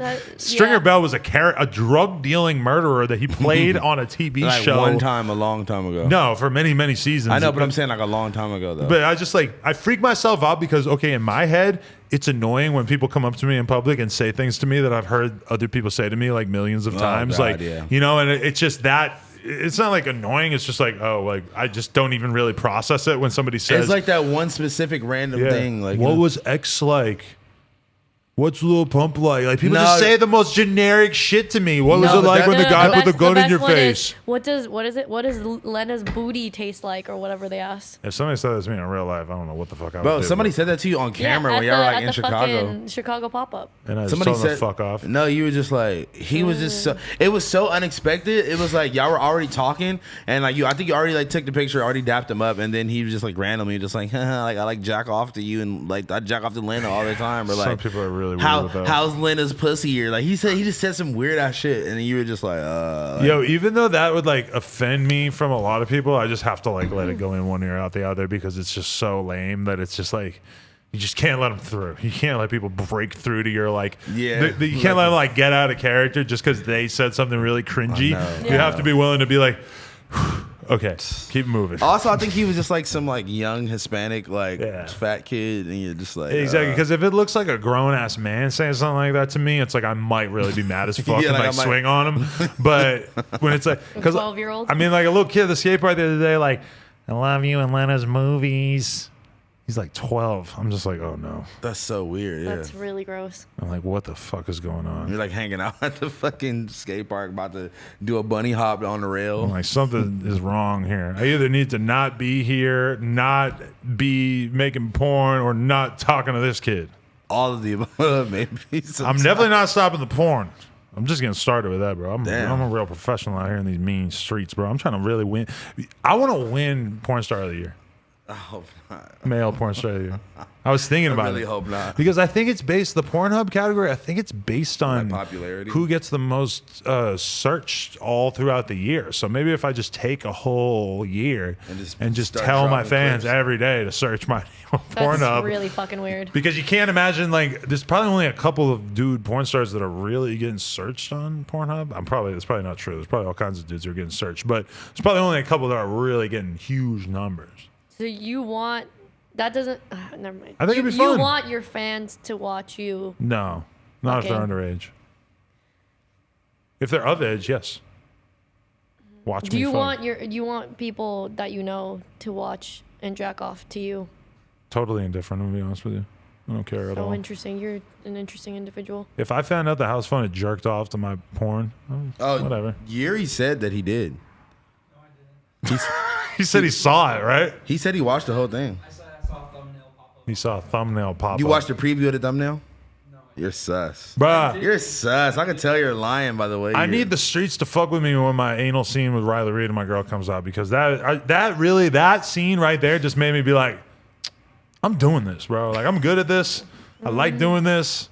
I'm gonna do this. Why you felt good? Because you got shit on your knee after? Bro, why did Vlad acknowledge that he's done Viagra on my show with him today? When he's interviewing me, he starts talking about how he's done Viagra, and then I'm like, oh, like why? And he was basically like, well, you know what, like back when I was on the scene, I would be wearing a condom to fuck random bitches, so I would need a Viagra to like make it so that my dick would stay hard even with a condom. I'm like, oh well, I guess that does kind of make sense, but shit. I mean, like, if I'm not on drugs and I'm about to fuck a bitch with a condom, I'll still get hard. Like, man, condom is not hitting. Nah, I mean, it's just weird thinking about Vlad on the scene.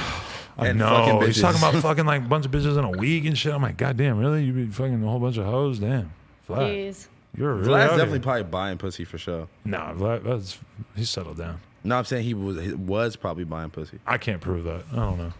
Perhaps. Bro, the next time you do something with him, ask him if he bought some pussy. He for sure is like buying some like goddamn like stripper pussy or some like, you know, just random. Like, I mean, Vlad was getting money before he settled down, so I would not be too surprised. I would respect that if I found out that he was buying stripper pussy. Bro, he definitely bought some after the club pussy or something before.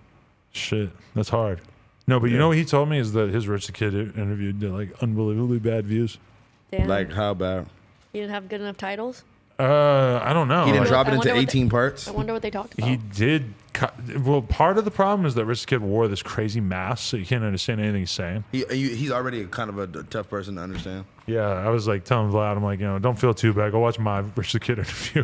I didn't even know you had one. Did you guys watch the Cole Bennett video that he put out? Rich? Mm-hmm. I don't know how much attention I paid to it. I feel like he went for the different vibe, and he went more personal. Oh yeah, every rapper now though, their first song always has to be personal, even if the whole rest of the album is basically just kind of like the same watch shit, rich shit, rich. But they all do this now. That I feel like the Baby sort of sparked it off because his intro on his most recent project, Kirk.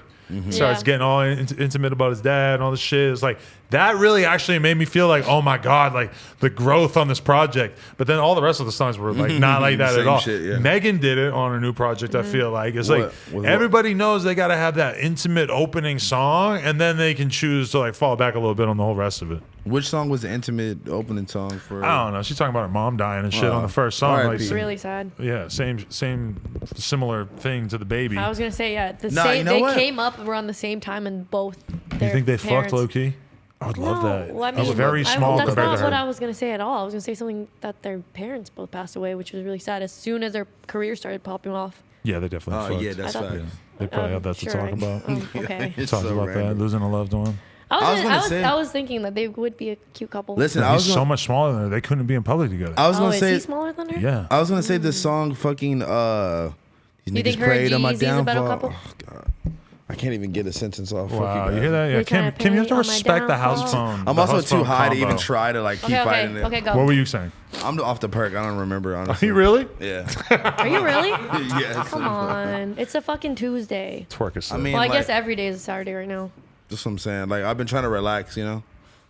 My anxiety's been through. I'm being honest. My anxiety's been through the roof. What, your conspiracy theories? Yeah. I feel like hate weird going that outside. there's a Kid My Boo. mom's texting me random stupid Facebook shit talking about Why this. do I know a Kid Boo hook? That's my question. Because there's one I don't Kid know Boo anymore. hook that I have stuck in my head. Why? There was a song where he just goes, "Pop a perk like my back hurt." Oh my was God, that the song that he like tried to like? It was like fake Cardi sounding I think song. I remember that. I And then thought it he was did like- this like stupid dance where he like, I always think of he's Kid Boo terrible. as Yeah. being like the Old Navy version of Ski Mask and X, but I'm sure there's other rappers who's Oh. bit as well. What- Oh, What he he's probably up to. bites. He probably just bites whatever is like is Yeah. even- whatever I mean, type I feel beat. like Ski really just trademarked his ad lib. Anyone else that does it? Hey. Hey. Yeah, that's Yeah. him. And anyone that tries to do that, it just sounds too. Oh yeah, everybody sounds like Ski. an Oh. asshole when you say it. And No, because he- it was X's, but then Ski sort of took it as well. I mean, they right? kinda, were like, probably did it doing together, you you They're know? doing it together. Type shit. No, Kid Boo, like realistically, He never did anything. He goes, hey, hey, hey. Yeah, but he did. He said that in the Pop Papa a perk Perk like in my back hurt. Pretty sure, That yeah. song sucks so bad. That's such. Imagine being. Why would you pop a perk because your back hurts? And because that's the bad thing about Kid Boo is that you can tell that he's not a total idiot. He's kind of like an evil genius. You know, he's got a little bit of a brain on him.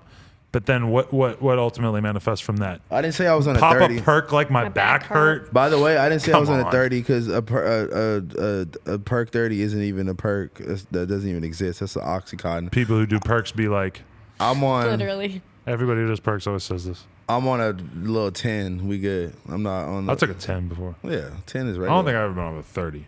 I took an I feel Oxy like I would before. die if I took a I fucking took 30. one not like maybe like a month or two ago, and it was the sickest I've ever been in my whole life. That sounds awful. Why would you take it? I'm not gonna lie, it was like it made me rethink my whole life, and it was like, damn, like And look at where you are right now. no, it You're just doing made it again. no, it just made me think like, yo, like I feel bad for fucking putting on a jersey with this on it.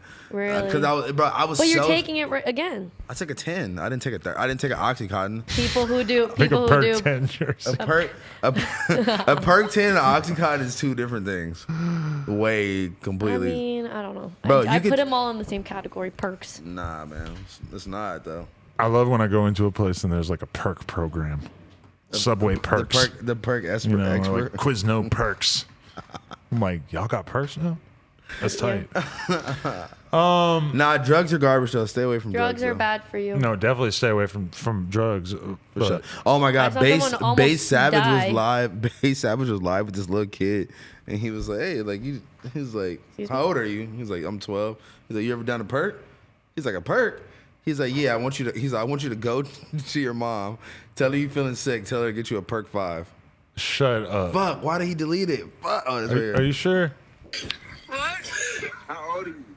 I'm sorry. It's a joke. I love your music. Just letting you know. I love your music.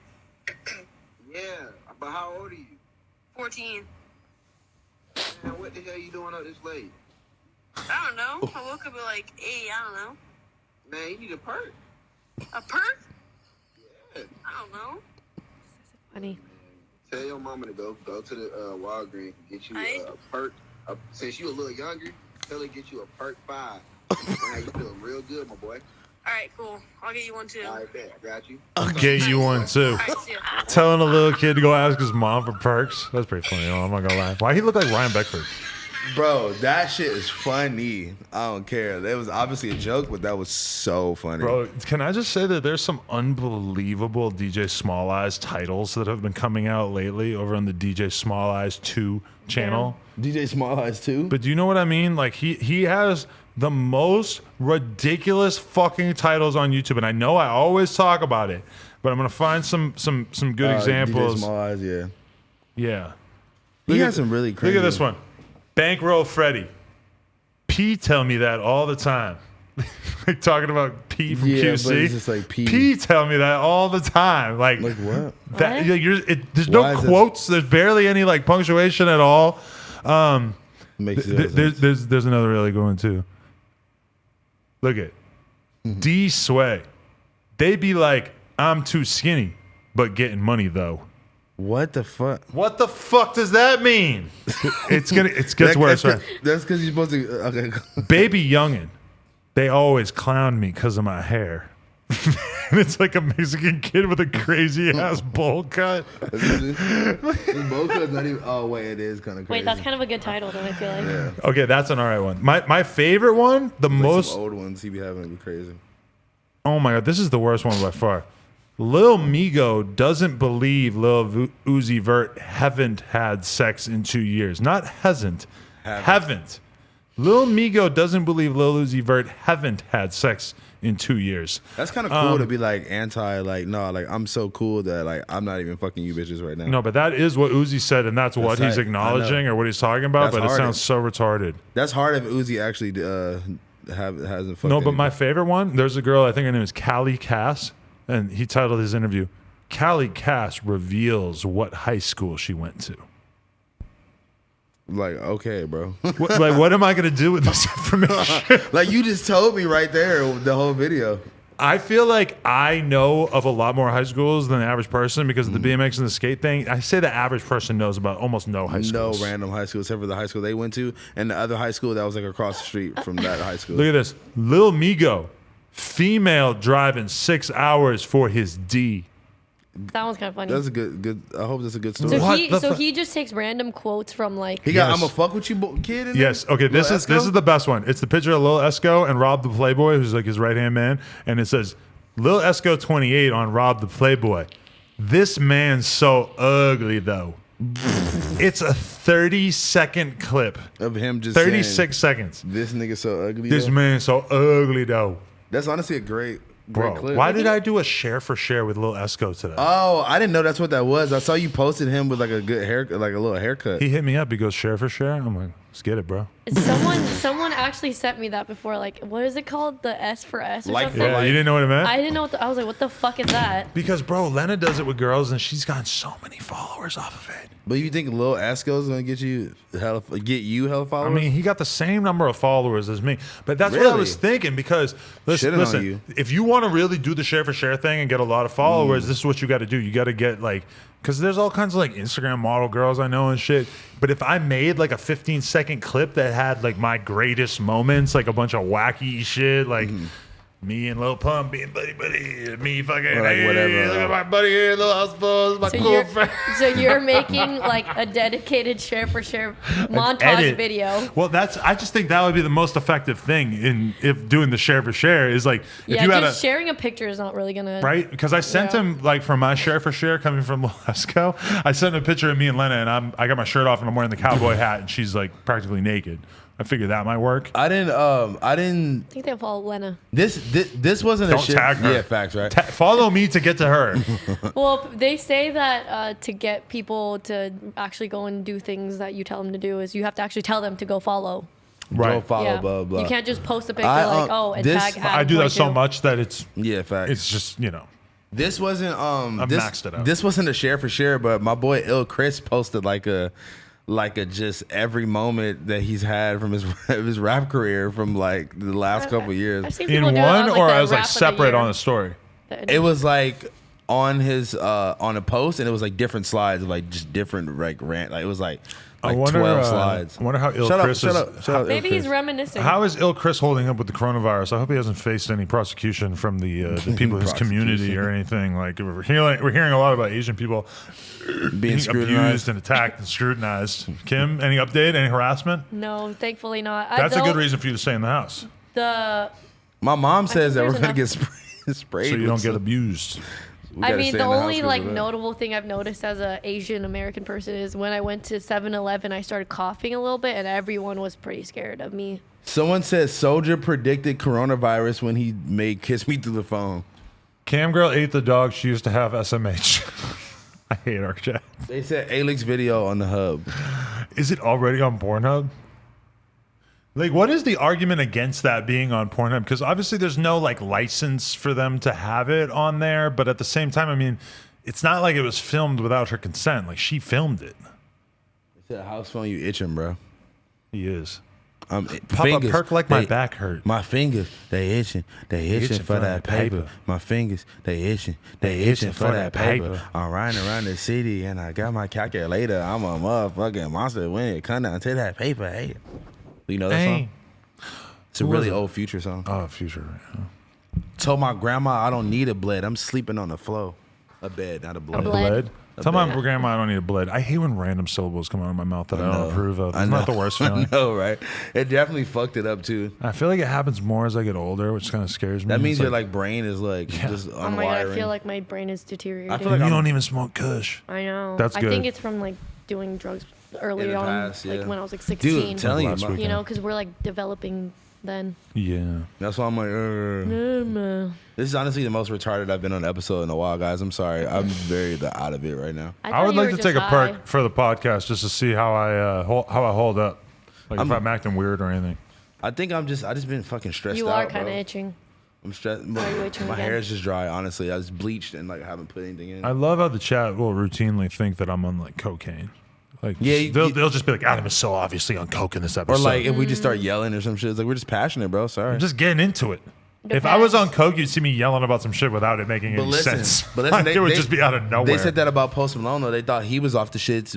I mean, but he kind of looked like he was really off the shits, though. I don't really believe that. The thing about me with Post Malone is his skin looks good. He looks healthy. He looks like healthier, yeah. He looks like he's doing good. He looks way healthier than he was when he first came on the scene. He didn't look sick in that clip of him rolling around on stage moaning. Like, he just looked like he was like performing. He was theatrical. He looked like he was doing his rock star thing. Yeah, like he was really going crazy. That's what I'm saying. Honestly, that shit was sick. Like that made me want to go see him live. Honestly, I've never thought about that. I'm trying to think of I seen him live at like Fool's Gold or something. Did Post Malone ever play Ham? Did Post Malone ever play Manchester and Broadway? No. Has that ever happened? I bet. No. He blew up after that song. I saw Lil Uzi Vert play a Ham show at Manchester and Broadway, and it was dead as fuck. Where was it? Oh, and it was at Jules Ketchwan.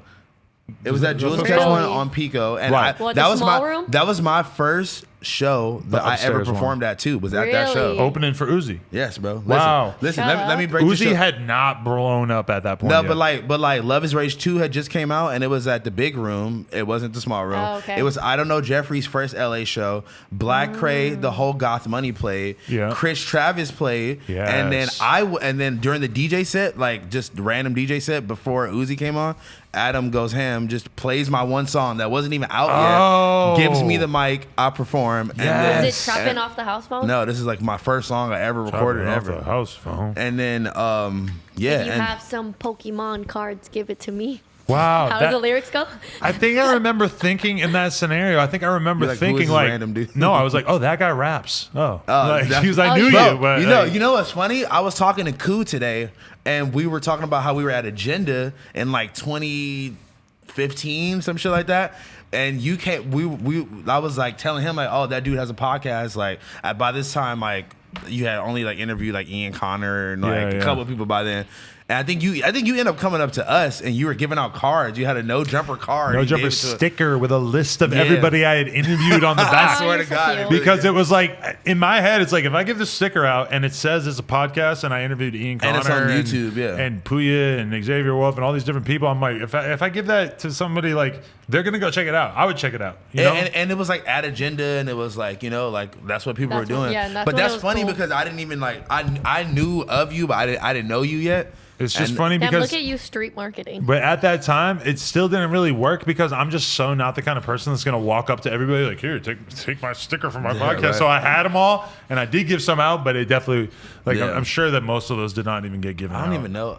I remember the sticker was kind of janky quality, and I remember thinking like, this is not good. It was like a business. You can't have a really cool podcast with a really bad quality sticker. It felt like it was just like a more of a business card than a sticker. But it was a piece of shit because the fucking glossy outside part was peeling off, and I remember just being like, "Oh, my skin feels like it's peeling off right now off the perk."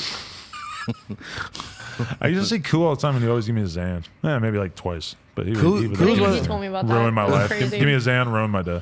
Cool's always one of those people who's like, I feel like I feel like Adam doesn't like really fuck with me like that. I feel like he doesn't remember me or something. I'm like, bro, I've known him for so long. I know who he is. I don't like anybody, but he's cool. Like, I mean, I'm not. I felt that. I just don't like. I hate everybody. Yeah. Sometimes I feel like everybody else is like way. Everybody else is really fake nice. So then me being like normal nice. Well, I don't even know if it's normal nice because I just. You just like what? Like, I definitely probably rub a lot of people as just like being just so not interested dickhead or whatever. But for me, it's like that's me being real. It's like or like that's not me, showing. That's me being kind of nice about just being like. I'm not showing a lot of emotion. No, but that's crazy because I think the only reason I even went to that show is because of Chris Travis. And then I remember like sticking around to see Uzi because I was a Uzi fan at that time. And it was like there wasn't that many people in the crowd. People were acting like he might not even come out. And then he did come out. People were acting like he wasn't going to come out. What was it, like half full or? You can find the video. If you search No Jumper, Lil Uzi Vert, and or check this live performance. Uzi Vert, yeah. But I remember I filmed it with my iPhone and put it on. Oh, it's on YouTube. the vlog? Yeah. No, not even the vlog. It's just a video of just him performing. Wow. Like I used to film performances on my iPhone and then just upload them to YouTube and not even care that it got claimed or whatever. Like, bro, I have an epic video with I think like 1 million views of Yachty's I think first ever show at that venue in LA. Yes. Shit, yeah. And it's pretty sick. It's got Gleesh standing right on stage next to Yachty. And at one point in the fucking video, like Yachty just completely sees me filming, stops, points right at me and says Lil Boat and then keeps going. But that was a fucking crazy energy. Yeah, it was crazy energy. Yeah, that shit looked lit as fuck. Pretty crazy to think that I won a tour with Yachty basically in Australia and saw fucking him play like huge sold out like not arenas but like really large like festival venues. Yeah. That's man. Started. I think about Uzi fucking every song basically from the album on the top 10. Like he's going retarded right now. No press, no interview. Uzi, where's the interview? He said he would do the interview. He said it on Twitter. He said he would do the interview. Really? He follows 25 people. I'm one of them. I saw you were one of them. Give me the interview. He follows a bunch of people that don't even make sense, though. That would be the best interview, though. He follows a bunch of people with like no followers and shit. Does he do interviews? No, but that's why it would be fire. He did one with Zane Lowe when his last project came out, and I don't think he's done any since. He doesn't even need to do another one. If I got a little Uzi Vert interview right now, it would make like the hip hop establishment so unbelievably angry. They would hate you so much. Because I cracked the Young Thug open thing too, because he was not doing interviews with anybody, and then he did one with me, and then all of a sudden he's on Big Boy. He's opening up a little bit. We're gonna see grown and sexy Jeff, and not weird insular thug who won't talk to anybody. We need a series of Chief Keef interviews. That would be amazing. I literally just DM'd Tato and said, "Yo, let's do a podcast, smoke out, me, you, Sosa, and Ball Out. Let's go." That would be amazing. No response. But it is an open DM, so he might see it. And also have Laura hit the DM. This is what I've been working on, trying to find people to interview over FaceTime. Beautiful tonight. Her son is her king. But anyway, Laura's so not. That is fucked up because Laura is so not the girl from the My Son Is My King meme. I just said that she gave me that vibe because she is like very nurturing and very like she makes me feel safe and feel comfortable. Right. You know, she's very organized and like you get it right away that like Laura is ready to have her organizedness seep into your lack of organizedness. Sure. Like she's like made me feel bad. She was like, she's kind of willing to help fill the holes in your personality. I was like, I didn't even. I think will about help you accomplish. I didn't even think about that. She was like, she asked you that? She's like, if you're gonna be doing this, you got to get her on time. I'm like, damn, you're right, Laura. Actually, you're right. Oh, that's good. No, Laura, I hope I see her one day and she's on some My Son Is My King shit. I hope that we can just do a full Laura podcast and just really get her like. But it exists. How she experienced. What? It exists? Yuri's nipples out right now. Wow. Wearing an Atlantic R Baron t-shirt. That's an R Baron collab. R Baron Atlantic. No, the thing about Laura is that we've had to like record like sound tests, right? Oh, I've seen it. We were about to have somebody rap over a beat, and she was freestyling. And she was sitting here and was just sort of like doobla baba doobla baba doobla. It was honestly amazing. It was like gibberish. It was honestly amazing. It kind of sounded like the craziest song I've ever heard in my life. But I actually had to I don't know if I actually got around to it, but she was like kind of getting upset that people kept mentioning it. So I felt like we kind of had to It sounded was like on the live? stop mentioning it. No, nobody's ever seen it. No, You gotta put it on the live. I don't think Laura wanted that to be like her sole thing that people knew about her was like that she did a funny freestyle by accident one time. It was amazing. Because it wasn't like she had any reason to freestyle. We were just like, can you just talk over the music? And so she sort of like starts sort of like half talking, half freestyling, half babbling over the beat. It was so funny. It's like when rappers laid like their melody down. Oh my God. That's what it sounded like. Speaking of references, I was writing for this girl. And it just went completely south because the producer. OG Aquafina? I knew he was I just love gonna that he just name blurt drops out the everything. name. OG Arrowhead? Right, Nah? damn near. Okay. Nah, I mean. Wait, she got mad at you? Nah, she didn't get nothing. I don't even You like. talk about everything. I You know. are insane. I mean, I was about to I just know say. you love it. I was Just about air to it say out. something, and then this nigga. Talk about being a writer. Honestly, yeah, like I would never do that shit again. Oh, you were honestly. going to say it, but then I said you who were it gonna was. make Yeah. an act up. I mean, the producer I did. made a whole bunch of act ups, and then the homie produced them, and like I gave her a pretty good fair rate for me like writing them, and she had just started paying me, and then then my manager, who also manages my producer, asked like, "Hey, can we get a set amount for the producers too?"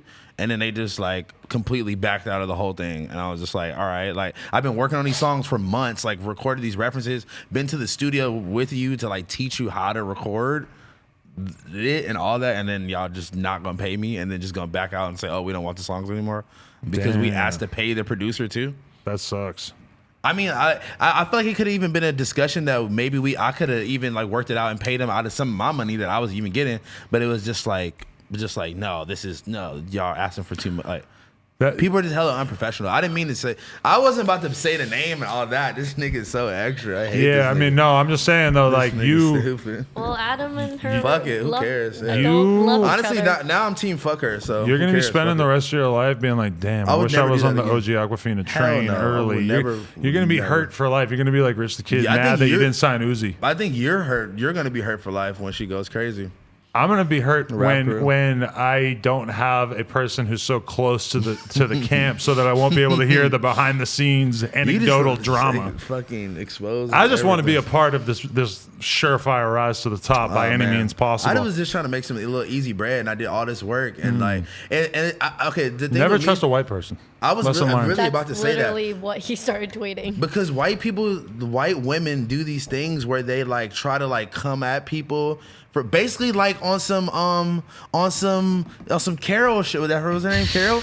Like on some Carol shit where you're doing something and then trying to like call people out for it. Like she was like calling out this like artist dude who like was like making like made her like a fuck it, I'm gonna just go expose everything. Whoa. Fuck it. She like some artist dude that like made her some custom jacket. And he like didn't send it to her. It was like a month later, and like being someone that has made clothes and like understand, especially hand making something, sometimes shit just be happening.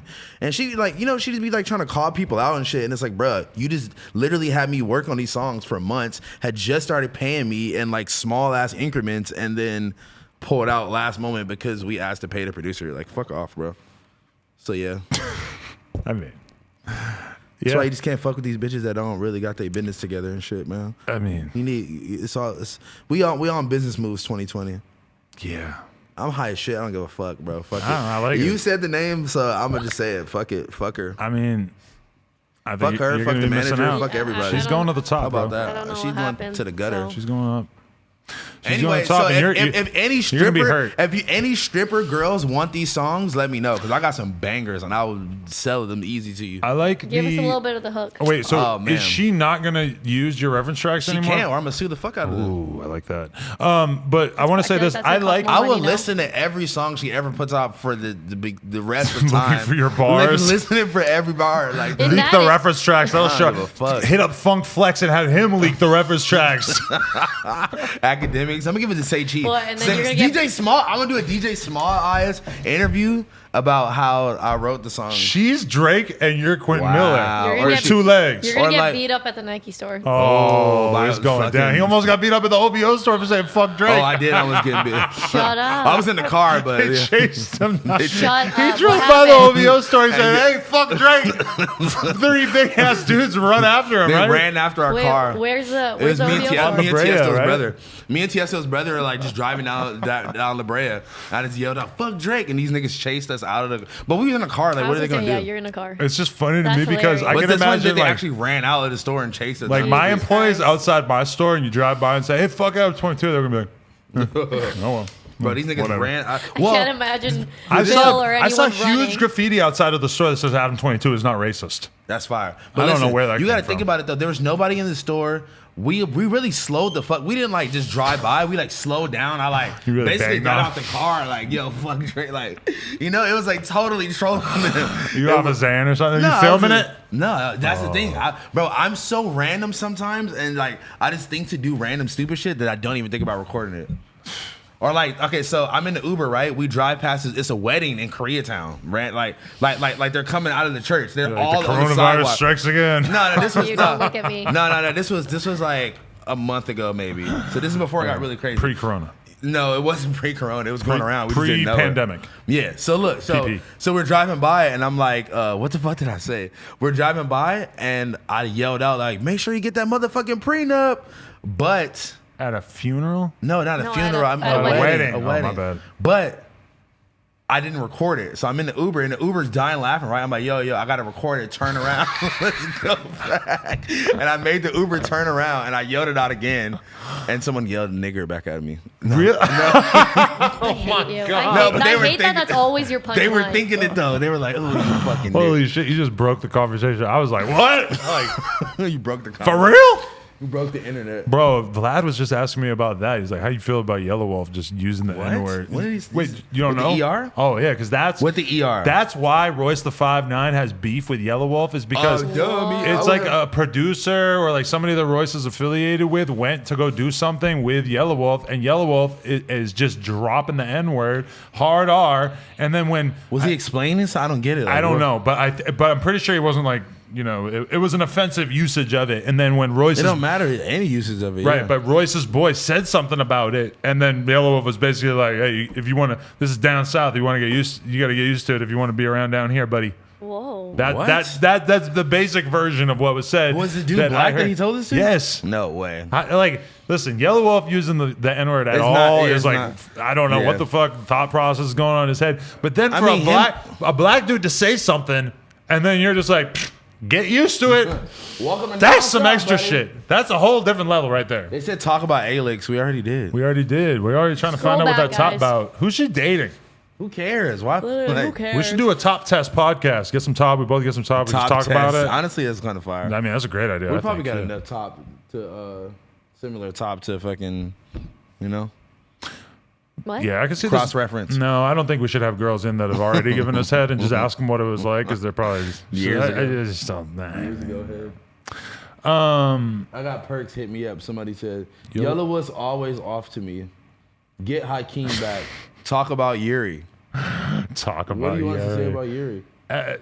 Talk about what Adam did to Hakeem's body. Oh, I feel like boy. we address this all the time. It's Have just we, not, though? it's not even interesting. It's He's just like he just stopped working here. Yeah, Somebody worked for I us. still they talk to stopped him. Yeah. working for us. I think he's Yeah, shout out to Hakeem. he's fine. Honestly, We can't talk about Yuri because Yuri doesn't want us talking about his relationship, and that's the only thing we find interesting about him at this point in time. Yeah, we're just gonna honestly, ignore it's like that. it kind of like it gives it like takes away all his edge. Wow, I just saw somebody write the N word in like a really Yeah, a weird complex, way. fancy thing I with was the feeling letters. so cute. Thank you, Katie. Shout out to our Nguyen. mods who should be addressing things like that really fancy. Also shout out to DJ Nolita, who's also watching in the comments. Shout out to her. R.I.P. DJ Black and Mild. DJ Black and Mild. Yeah. Who's New that? Orleans bounce DJ who Damn, passed from the sorry. coronavirus. Are you joking me? No cat. And he was a bounce DJ. Mm-hmm. Damn, R.I.P. Bro. Yep. And there's actually, I guess, another DJ Black and Mild from the same city who it's definitely not him. House phone was bro. They going crazy right now. Cam Girl was in a Sonic movie. Rio the Young OG. Are these all comments or like going this fast for real? Yeah, they're going really fast. They're going Damn. crazy because Y'all they niggas- could tell that we're reading it. Yeah, but they're going. House phone stole Shoreline's flow. That's real. I saw that. God, imagine they let you join Shoreline. I was honorary OTX. I can get it. If I asked OGZ, can I get the OTX tattoo? He wouldn't say no. Imagine that I took your get phone. your rope gang covered up? I'm gonna take your phone. I'm gonna get rope gang covered up and get With Shoreline. OTX. I'm gonna take your phone and I'm gonna DM OGZ and I'm gonna say, yo, I seen that y'all ain't really have the other two black dudes in the group no more. I was wondering if I could join. When you're gonna replace fucking Rob Bitches? Yo, you were absolutely stupid. What do you think Jeezy would say? He'd be like, honestly, you think he'd be mad cool about it? Like, oh, bro, I think the group is close. He just gonna be like, LMAO, nigga, shut the fuck up. I think it's absolutely. He might not even say LMAO. Nah, I'm gonna write it. I'm gonna write like 3 paragraphs so that he thinks it's like a super serious idea. Yeah, you're stupid. He's just not gonna reply at all. We're gonna start a petition. Like, there's a petition to get Yuri on the No Jumper Show. A petition. Is there really now. a petition for that? I would sign House that phone joining petition. Shoreline Mafia petition. They say Cam girl's on her period. Not on my period. You can't tell. Oh, they wanted to talk about Lil Baby's crew beating up Offset. We Which had happened we kinda 2 talked weeks about ago. that. We don't Yeah. even know if it confirmed. When really you said happened. that, They said Xavier will finna jump house phone. They said that. oh yeah, that's They going said that on down. there. You're gonna have to find out about that on Hollow Squad Radio or something. I don't know. Hollow Squad Radio. I don't know if we're gonna talk about that on here. I feel like we're just barely short of the 2-hour mark. Do we want to hit the 2-hour mark, or do we want to end it right here before? I didn't even know hit the we were 2-hour mark? talking for 2 hours, Yeah, though. Is this? It's like the 99-cent store. If we ended at like 159.55. I hate that when you're getting gas. I got to get it right on the thing. So like, you want to try to aim for 2 hours? that's what I do.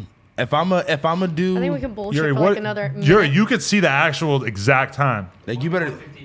Yeah, Let's try to end this right at 2. No Right. matter what we're talking about, you try cut it to get off. it Who right gives a at fuck? 2. And I realize I'm not going to blame you if it's off by a second. We're or also two. gonna be live streaming, listening to your music after this. Yes, Ah. fucking Right. sir. Vibes. That's a good point. And Yuri's going to Vibes. try to hit the 2 Vibes. hours. And if he doesn't, he's a failure, and you need to comment Yuri is a failure. Actually, no, don't do that. Don't do that. Hit us with a he like. He wants attention. Yeah, don't egg him on too much. Adam beat up house phone. That's actually the other way around. People's elbow, drop it. That's on how him. we became friends because I beat his ass the first time I met him, and he just respected me after. It would be really weird to fight a house phone. I'm glad that it never came to that. I don't think we ever got that angry at each other about anything. No, I don't think we ever really had. Have you guys ever yelled at each other? I don't think so. Nothing important. I don't think. Yeah, Maybe- it's weird. maybe it's like weird because fake. you guys were actually friends before Yeah, this happened, facts. but me and you kind of dove straight into like. Working together. People think that we, I like just met missed you the- like this We year were or friends for something. I just started like doing one this. day. Yeah. We had a day friendship. It was really weird. That was weird. It's like, oh look, I'm like platonic friends with this woman, and now why don't I just make her an employee? Also, like I couldn't handle just having a platonic female Well, friend. Well, we were also friends in the sense of I was doing no Drug jumper dealer. shit too. Yeah. All right, y'all. Peace. It's been no jumper. We out.